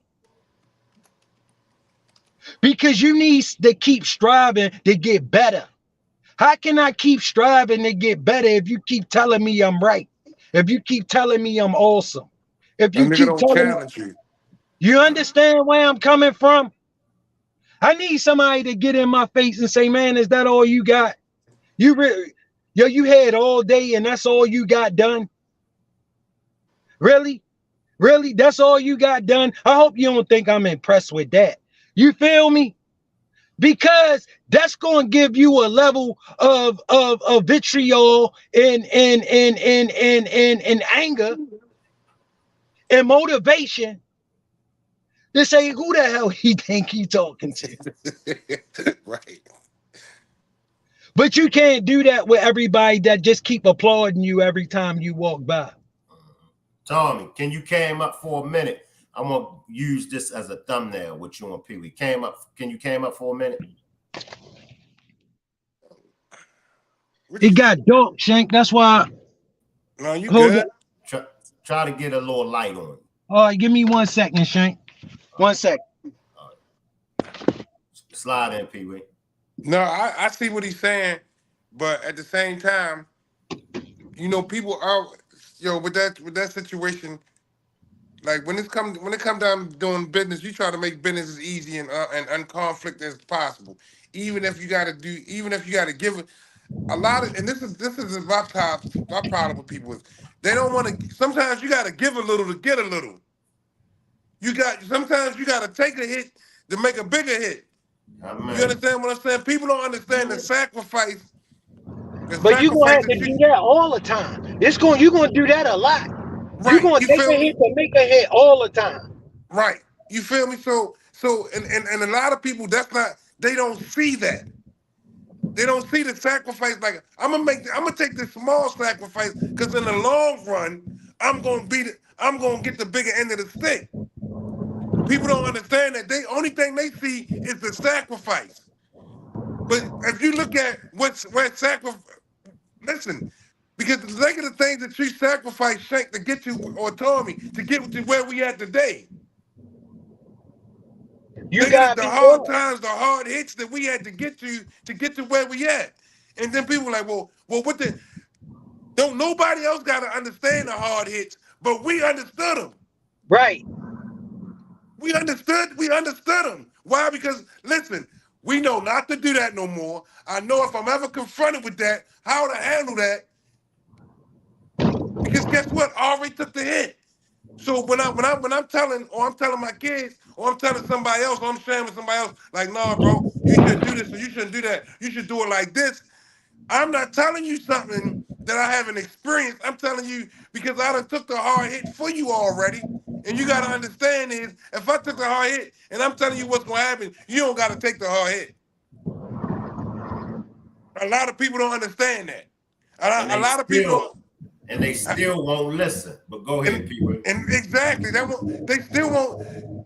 Because listen, like Tommy said, because they looking at what they're not looking at us now. They looking at us when back then. And every time I look back, I always get a glimpse of some shit that I don't want to see. But I know what it was because I was there. I had to remind some people all the time. If you dwelling on me 20 years ago, You got me jacked up. Right. If you dwelling on what I done 30 years ago, if you dwelling on me 5 years ago, because I'm in an evolution process, I'm constantly evolving. It's building off what Tommy was saying. It's like steel sharpens steel. I can't stay in one lane. I gotta switch lanes. I gotta see what's over here. I gotta see what's over there. I'm a shake and bake type dude. I gotta grab from here. I gotta grab from there. I'm constantly getting hit. I'm constantly falling down. I'm constantly evolving. Y'all slide in. And that be the thing about it. People don't. I swear, yo, I think about it, like you don't. People, they don't want to take a hit. They don't want to take the hit. They always just want to everything. Don't nothing's supposed to give them no resistance. And the thing of what I've learned about is resistance. Resistance always helped compel me to where I wanted to be. That's right, PWEE. It always That's listen. All the things that I went through, all the times that I was talked about, all the stuff, it compelled me to be right where I'm at today. Because guess what? I don't make the same bad decisions no more. All right, I got you, Tommy. If you want Okay. Cam off, you can, but I got you. You know what I'm saying? It got me to right where. That's why I said I wouldn't change anything with all the mishaps, with all the prison time and all. I would not change none of that, bro. Because guess what? Kid, I don't know All about that. I might change a little bit of that. Nah, I ain't gonna change it, yo. I ain't gonna change it because guess what? If it wasn't for that, I wouldn't know the consequences or the experience of not wanting to go there no more. Right? True. Or not True. because remember, once again, Shane, let's talk about in Generation X when we out there and we throwing rocks in the penitentiary and we not scared and we know it's a possibility that we going. That's real. That's real. But we were so caught up in what was going on then that we didn't care, or we just like, all right, whatever. That's just the most. I cross that bridge when I get to it. How about I ain't even got to get to that bridge if I don't work my way, if I don't drive through the bridge? That's right. You understand what I'm saying? So once I get to a spot like now, like I ain't taking the road that's gonna take me to prison. I get up, I go to work, I create business plans, I create my own incomes. I do that now, but it's because of what I experienced then. You understand what I'm saying? So if I'm in a business deal and you starting ruckus and and you're not on my side of the business, guess what I can do? I can get up and walk away. I don't have to deal with you. Because guess what? My business still gonna thrive whether I deal with you or I deal with 5 other people. That's not as ignorant, not as forceful, not as aggravating, not as frustrating as you are. And that be the problem with a lot of people. They don't want to deal with the difficulty of dealing with other people. Yep. Everybody's not gonna see the way things St. Pee Wee and Tommy see him, yo. Everybody's not gonna understand where we came from, how we got here, how we blossomed from grown boys to grown men. They just ain't gonna see it. Cause then you got the ones that was just like us behind us saying, man, these they soft, they simps, they scared. It's not that we scared, and I'm not scared to go back in the streets, but I know what the streets gonna give me because I've experienced it already. It's not that I'm scared. Take my place. I tell a Negro all the time, hey, you can take my place. Go ahead. Shit. Right. You can have my spot. Yeah, go ahead. Holler at me when you get to the end game. Holler at me. I'm going to be right here. Holler at me. Right. Right. You know why you're going to say you can be right here? Because you're confident that you're not going to do nothing to be over there. That's right. That's right. You ain't got to, I don't got to prove no point. Yeah, right. I ain't got to prove no point. I don't want to prove no point. Right. Nah. So, you know what I mean? So, and a lot of times, that's what people in business, I learned that, yo, listen, bro, I sit in the meetings with executives, I done sit in meetings with people that run corporations, they like really pharmacists that make the drug, and they come out to try to sell it, and they want us to be here so we can understand what this drug do, how it performs. I'm talking about big owners, pharmaceutical owners. I'm talking about sitting in meetings like that, right? And they telling us, and they invite us there as being, because we the front end of they invite us to that so we can know how this drug operate. And they done, listen, they, like Tommy said, they checked off, they done checked every box in them, every list on them, every box on the paper. They done checked it. They're gonna tell you what drug it work with, how it work with this drug, what symptoms this work for, how it won't, and what symptoms, they're gonna do all that. And at the same time, guess what they do, their presentation is? Guess where it's at? At the highest paid restaurant in the town. So that means they giving us dinner, they're enlightening us, and then giving us a comfortable spot. So we ain't have no other choice but to do what? Concentrate on what they talking about. Come on, bro. Like, I'm talking about big executives. They just pay, like they just sitting on the side and they got somebody else doing the presentation. You understand what I'm saying? Like, come on, like, yo, and I can't go in there acting all crazy, acting all. I gotta put on my big boy pants, my grown man. How you doing? How y'all feeling today? I gotta be like that. Cause I can be like that. Cause guess why? I'm not just stuck in one place. I'm versatile. That don't mean to say that's not me, because I talk proper and I know how to address professionals. How you yeah, Pee Wee was acting like this, or he was in there and because guess what? If I know how you're gonna act and I know how ignorant you're gonna be, I'm gonna acknowledge you, but I'm gonna get away from you. Because guess what? I don't know at what time I'm gonna need to come back and do business with these people, or ask some questions that I need to ask. Because I don't care about asking my supervisor, because I work with him every day. I want to ask the supervisor of the person who put this together. Well, who put this together? I want to talk to them. I want to pick their brain. Let me read my angel Veronica comment. My angel Veronica says, a homeless community. Homeless is everywhere, not shelters or a place to sleep and eat, but a real community for the homeless. That would be nice, Veronica. That would be nice, Veronica. I ain't reading my troublemakers comments because they've been roasting me, you and Tommy. They call you Moses. They've been roasting the hell out of me, you and Tommy. I ain't reading none of their comments. But that sounds like a good idea, Veronica. Absolutely.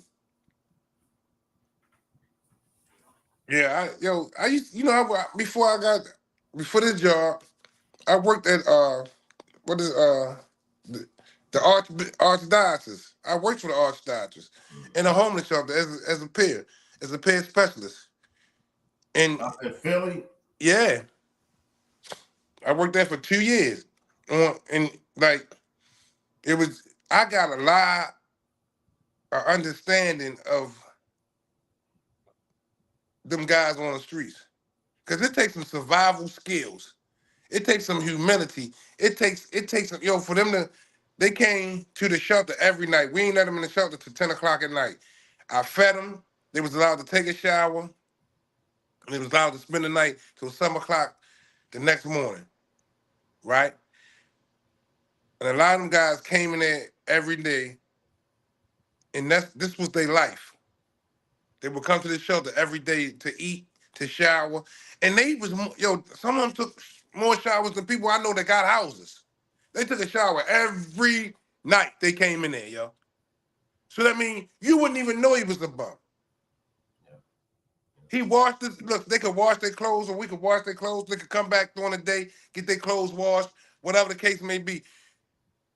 If you encountered one of them and they wasn't on the streets, or they was somewhere else trying to handle their business, because some of them actually had jobs. They just didn't have nowhere to live.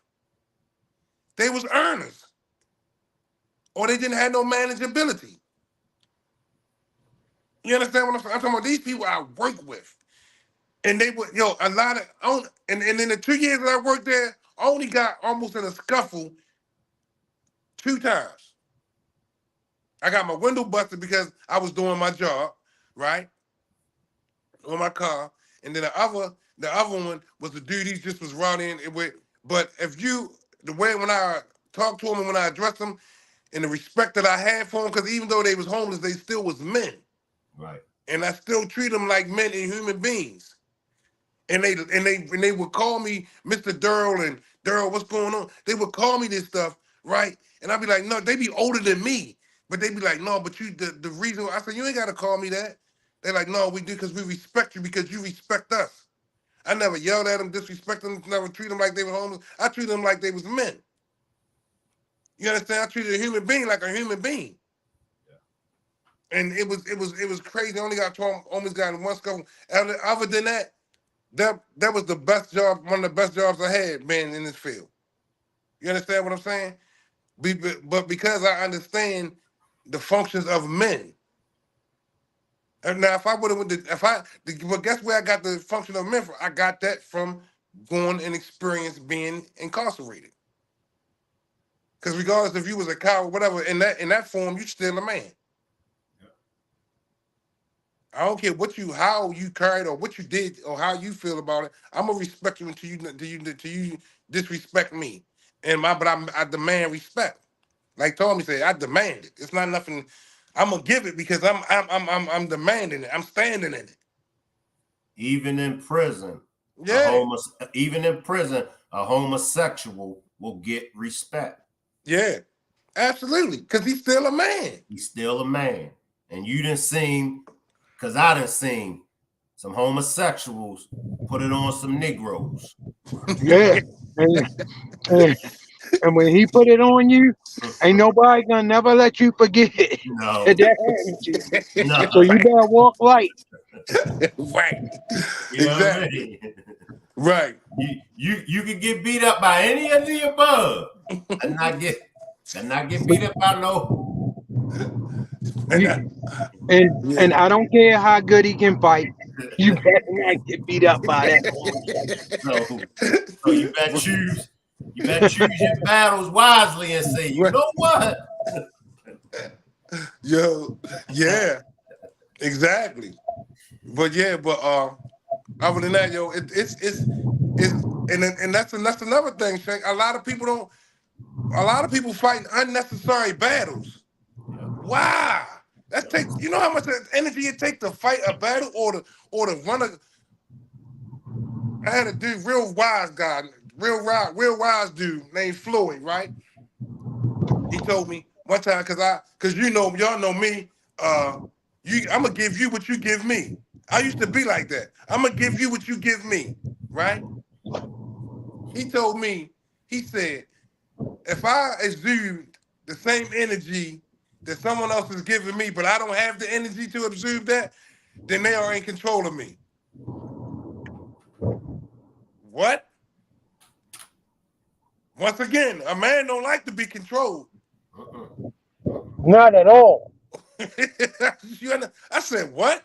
He said, yeah, but you sharing giving back the same energy that's giving you, you allow him to control your mind, your emotions, and all that, right? And I went and I thought about that. I thought about that. I said, oh no, I ain't doing that no more. I ain't doing that with nobody no more. I'm not giving them the same energy. I don't care how upset, mad, or angry you are. I'm not jumping in that boat with you. Oh, you know what? I can walk away. I can leave it respectfully. And I had people say, yo, I done had people to say, boy, you stronger than me. No, it's not that I'm stronger than you. I refuse to give my energy or my space or my mental space to anybody else. I refuse to do that. It's not happening. And that's how True bill, bro. Because I mean, when you get that attitude, right, it will keep you out of a lot of heartache and a lot of pain and a lot of problems. You know what I'm saying? Because we all know if you're looking for a problem, you ain't gonna have too much of a problem finding one. All right. Right. And so if you look for solutions, that's what life taught me. If you look for solutions, right, and you prepared for problems, all right. So I learned if you become a problem solver, because life is a one big problem, bro. If you become a problem solver, you can make it through anything. All right. If you plan on being in business, you better plan on being a problem solver. Okay? Because there's a lot of problems with business. All right. Always. All right. That means you think you got just regular problems with your regular life. Try getting in business. Okay, now you got regular problems with your regular life, then you got problems with your business. Okay, but the strong survive and the weak get done. Understand that. Understand the meaning of that. That means if you mentally prepare yourself to be tough mentally, not physically, but mentally, okay? You prepared for problems. You prepared to solve them. You understand the approach you're going to take. You take the right approach to the problem, it'll become an asset. You understand where I'm coming from? Because once you solve the problem, it's never going to be a problem again because you know how to go about solving it. Mm-hmm. But if you never take the time to learn, you just going to bust everybody's head open. You just going to knock everybody's teeth out. You going to break everybody's jaw. You just going to end up dead or in jail. You understand? Because we all know at one point in time, that was just our mentality. If it was a problem, this is how we dealing with it. Point blank. You know what I'm saying? So we all know. We all know. All right. And I mean, listen, it's still like that to this day. You know, with certain things that I that I had trouble with letting go of sometimes. You know what I mean? Like, like,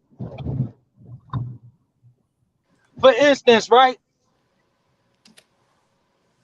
Me, you know what I'm saying? I still, I, I still like, you know, I keep that mentality. If you cross me, you will never have a chance to cross me again. You know what I mean? And it's like that mentality is cool by that. You know what I mean? Like at this day in my life is if you cross me, you ain't gonna never get a chance to cross me again because I will leave you alone. But at one time in my head, in my life, crossing me was a way stiffer penalty. You know what I'm saying? But Mm-hmm. the fact, like Pee Wee said, I don't want to be sitting in jail.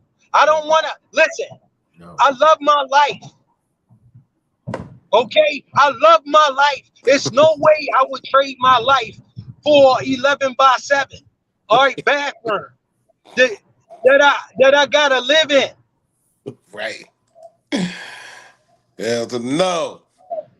You understand? So everything I do, and you gotta understand, like, you know, I'm 50 years old.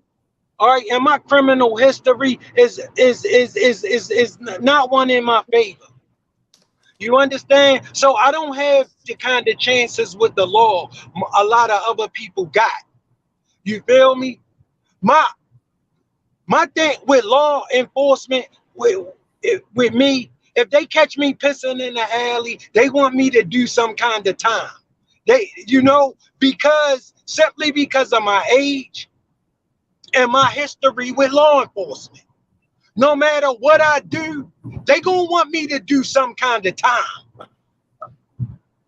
They Yeah, don't care what I've done. They sick of him. They look him again. Oh, look, Sam, you know what I mean?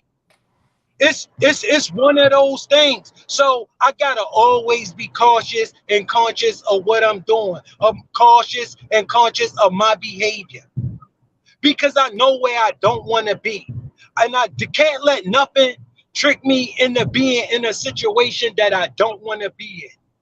So I gotta level my attitude. I gotta level my behavior. I gotta level my exposure. I gotta level my experiences. And I gotta learn to appreciate things. All right. When you learn to appreciate things, man, a loss, not that. See, I don't ride too high on my wins, and I don't get too low on my losses. I learned that they carry me through the day, and it carried me through to success most of the time. All right. Because I understand that my life is a lesson. I gotta keep working. I gotta keep getting better. I gotta be a better Tommy today than I was yesterday. You know, that's what I focus on. I focus on being serious. I focus on being diligent. I focus on being understanding to the plight of other people.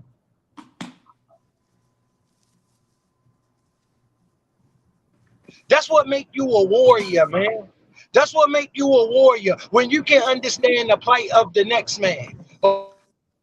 Okay, sometimes, man, a man not thinking, and I find myself having to think for him. Because when a man is a hazard to himself, he is a hazard to everybody around him. And you don't want to be around that hazard when it's spilled. You understand what I'm saying? See, these are the things that I talk to my sons about. Because Shank said something in a song a long time ago that I carry to my kids. He said, look, be careful with your friends because they come and go. All right? Listen, because life taught us that everybody that come in your life is not your friend. Hell no. Everybody you put your dukes up at and swing on is not your enemy.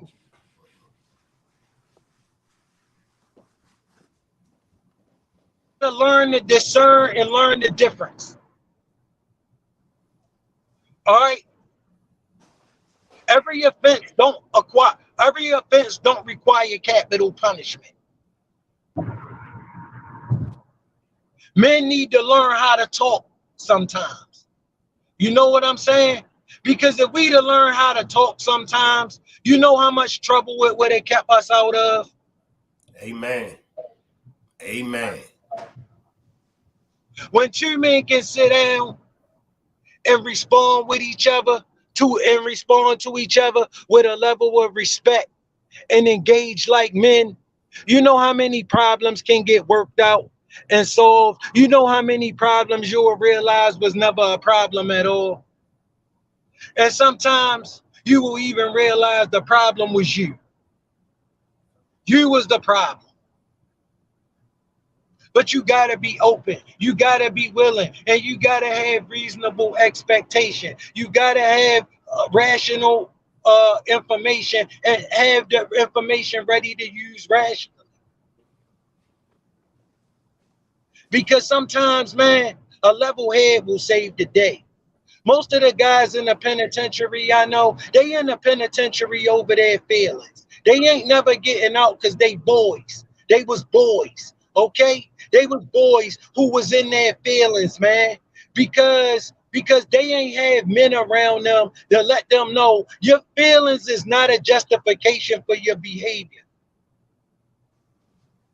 Your feelings is never going to bail you out of the things your behavior got you into. Okay? You can't go and open a man's skull up behind something he said and think because your feelings was hurt, that's a justification for what you done. You understand where I'm coming from? Yeah, the first law of the land is survival. You gotta survive, man. You gotta survive the day and get to tomorrow. Okay, it's a lot of brothers in prison who couldn't survive the day, because let me tell you something about his prison. It's as close to death as a man can get. That's one lonely place. Okay, prison is one lonely place, and if no man ever told you, let me tell you, prison is the loneliest place I ever been. Okay, and I know that ain't gangster, but let me tell you something about real. Real ain't gangster. Real ain't popular. Real ain't slick. Real ain't cool. Real just real. Real just what it is. And I'm keeping it real. Okay? That cell is the loneliest place on earth. Okay? I don't know none of them. I don't love none of them. And if I don't like the kind of mood it put me in, I don't like the kind of savage dude it bring out of me, You understand? Because I always gotta be ready to hurt somebody. I gotta stay in that mode. Okay, I gotta keep that switch flip. Okay, I gotta stay ready to do what I gotta do because I'm stuck in survival mode because I'm in here with wolves. Okay, so I gotta take on the characteristics of that dude that I don't want to be. Yeah. So we as men gotta take responsibility for the things that we do and understand that our feelings is not a justification for our behavior.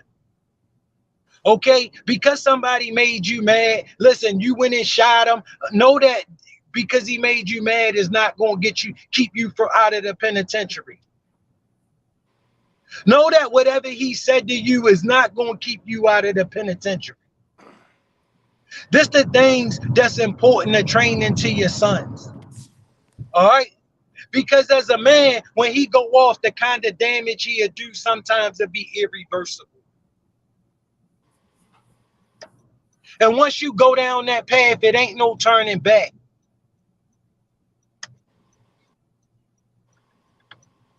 And when your son's 16, 17 years old and think it's cool to be riding around with his homie in a stolen car with a switch on his gun, ready to go blow at one of his enemies, it's all cool until he get in front of that judge. See, he ain't been in front of that judge yet. He ain't been shaking in his boots, not understanding the magnitude of the trouble he in until it's too late.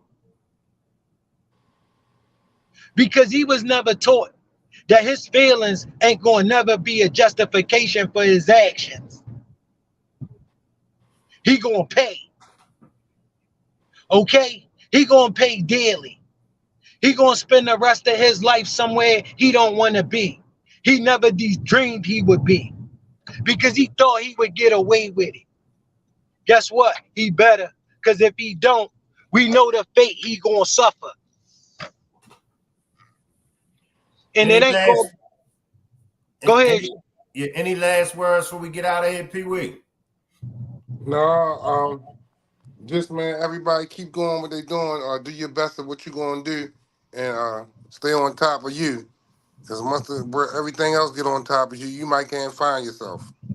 You was right on time with that, Shank Rock, because this battery get ready to go. Yeah, peace, Rock Squad. One love. As always, I love being here. Was glad to share some of my day with y'all. And I'll see y'all next time. I love y'all. Y'all have a great evening. And peace out. All right, Tommy and Pee-wee.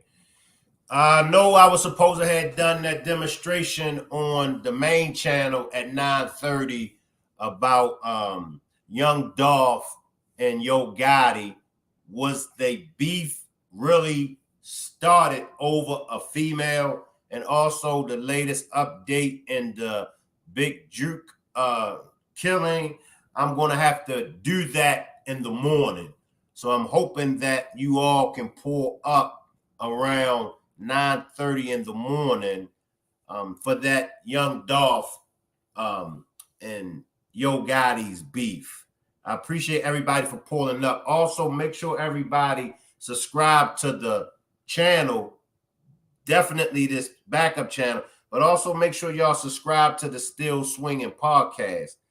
That's a new channel that me, Tommy, and Pee-wee started. We can't go live. Okay, let me drop the link for you real quick, nephew. Come on up real quick, nephew.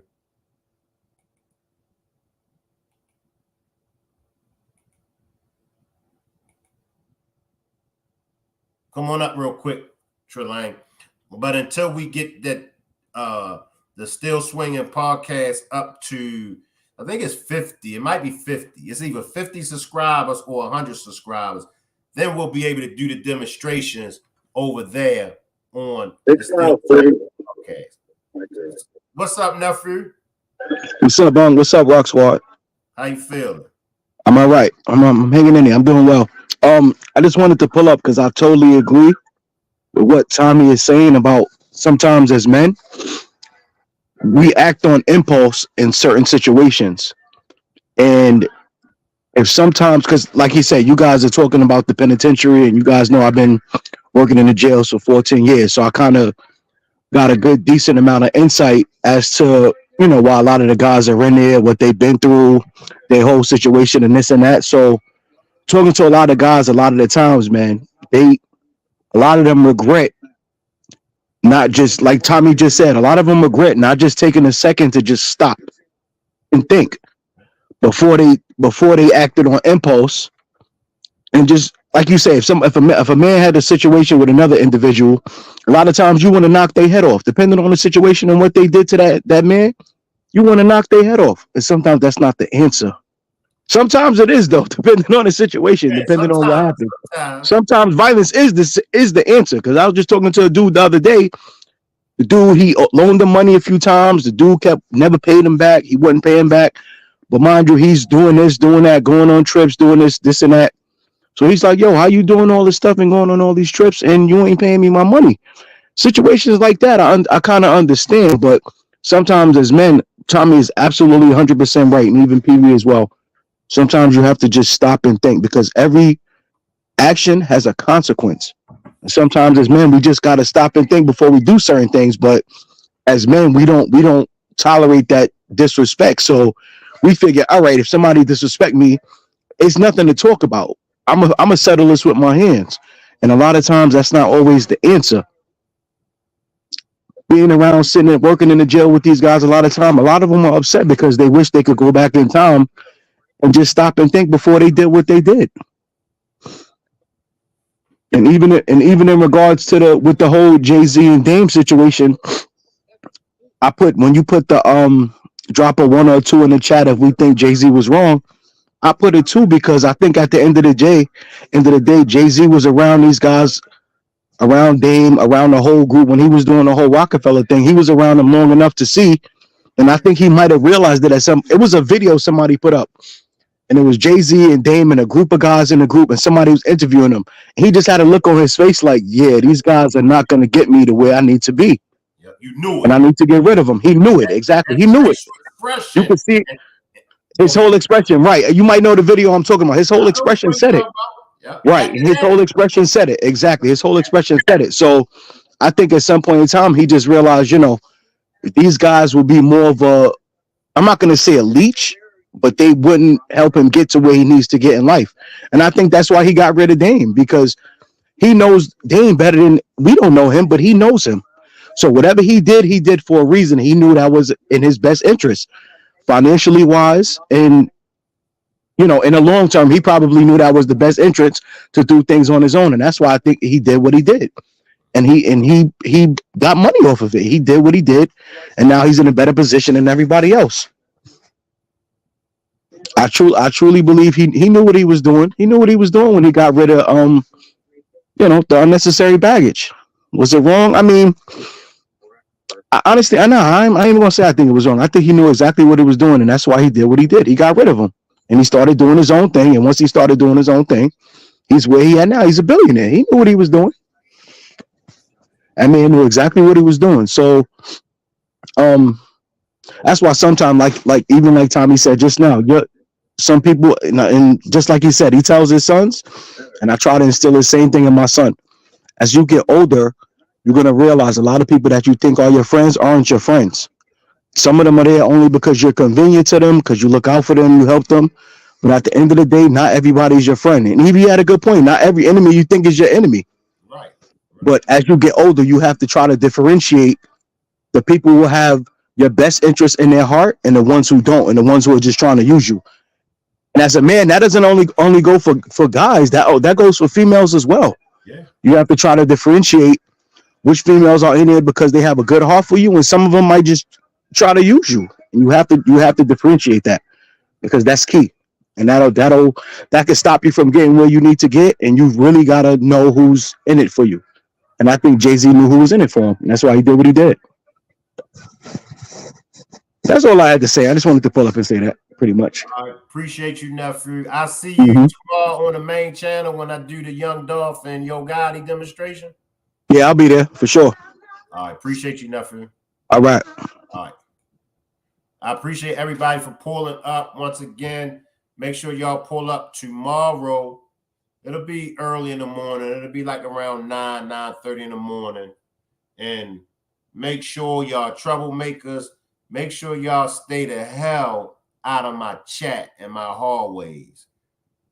Who was down there? Cape Cod, Wheezy, Beautiful Nightmare, Positive Vibes. Who else was down there cutting up a fool? Make sure y'all troublemakers stay out of my hallways. Why y'all can't be like my angel Veronica? Veronica is such an angel. She's such polite and humble, such peaceful. Veronica is the example of how you all should be. And nah, I wouldn't miss y'all. Cape Cod, I wouldn't miss y'all. It would be so peaceful. It'll be so quiet over here. Yeah, they got on me the full life. They got on me the full life. But thanks to Trelane, the full life, and Veronica, I'm good. I'm good. Thanks to Trelane, the full life, and Veronica, I'm good. But the rest of y'all, I don't know. Nah, but it's all good, y'all. Y'all can keep roasting the old man. I'll see everybody tomorrow morning on the main channel. Salute. Make sure y'all subscribe to the Still Swinging podcast so we could get that up to 100 subscribers so we could go live, so we could be doing our lives over there. I love y'all too, Weezy. I love y'all too. Salute everybody. I'll see y'all tomorrow. Salute.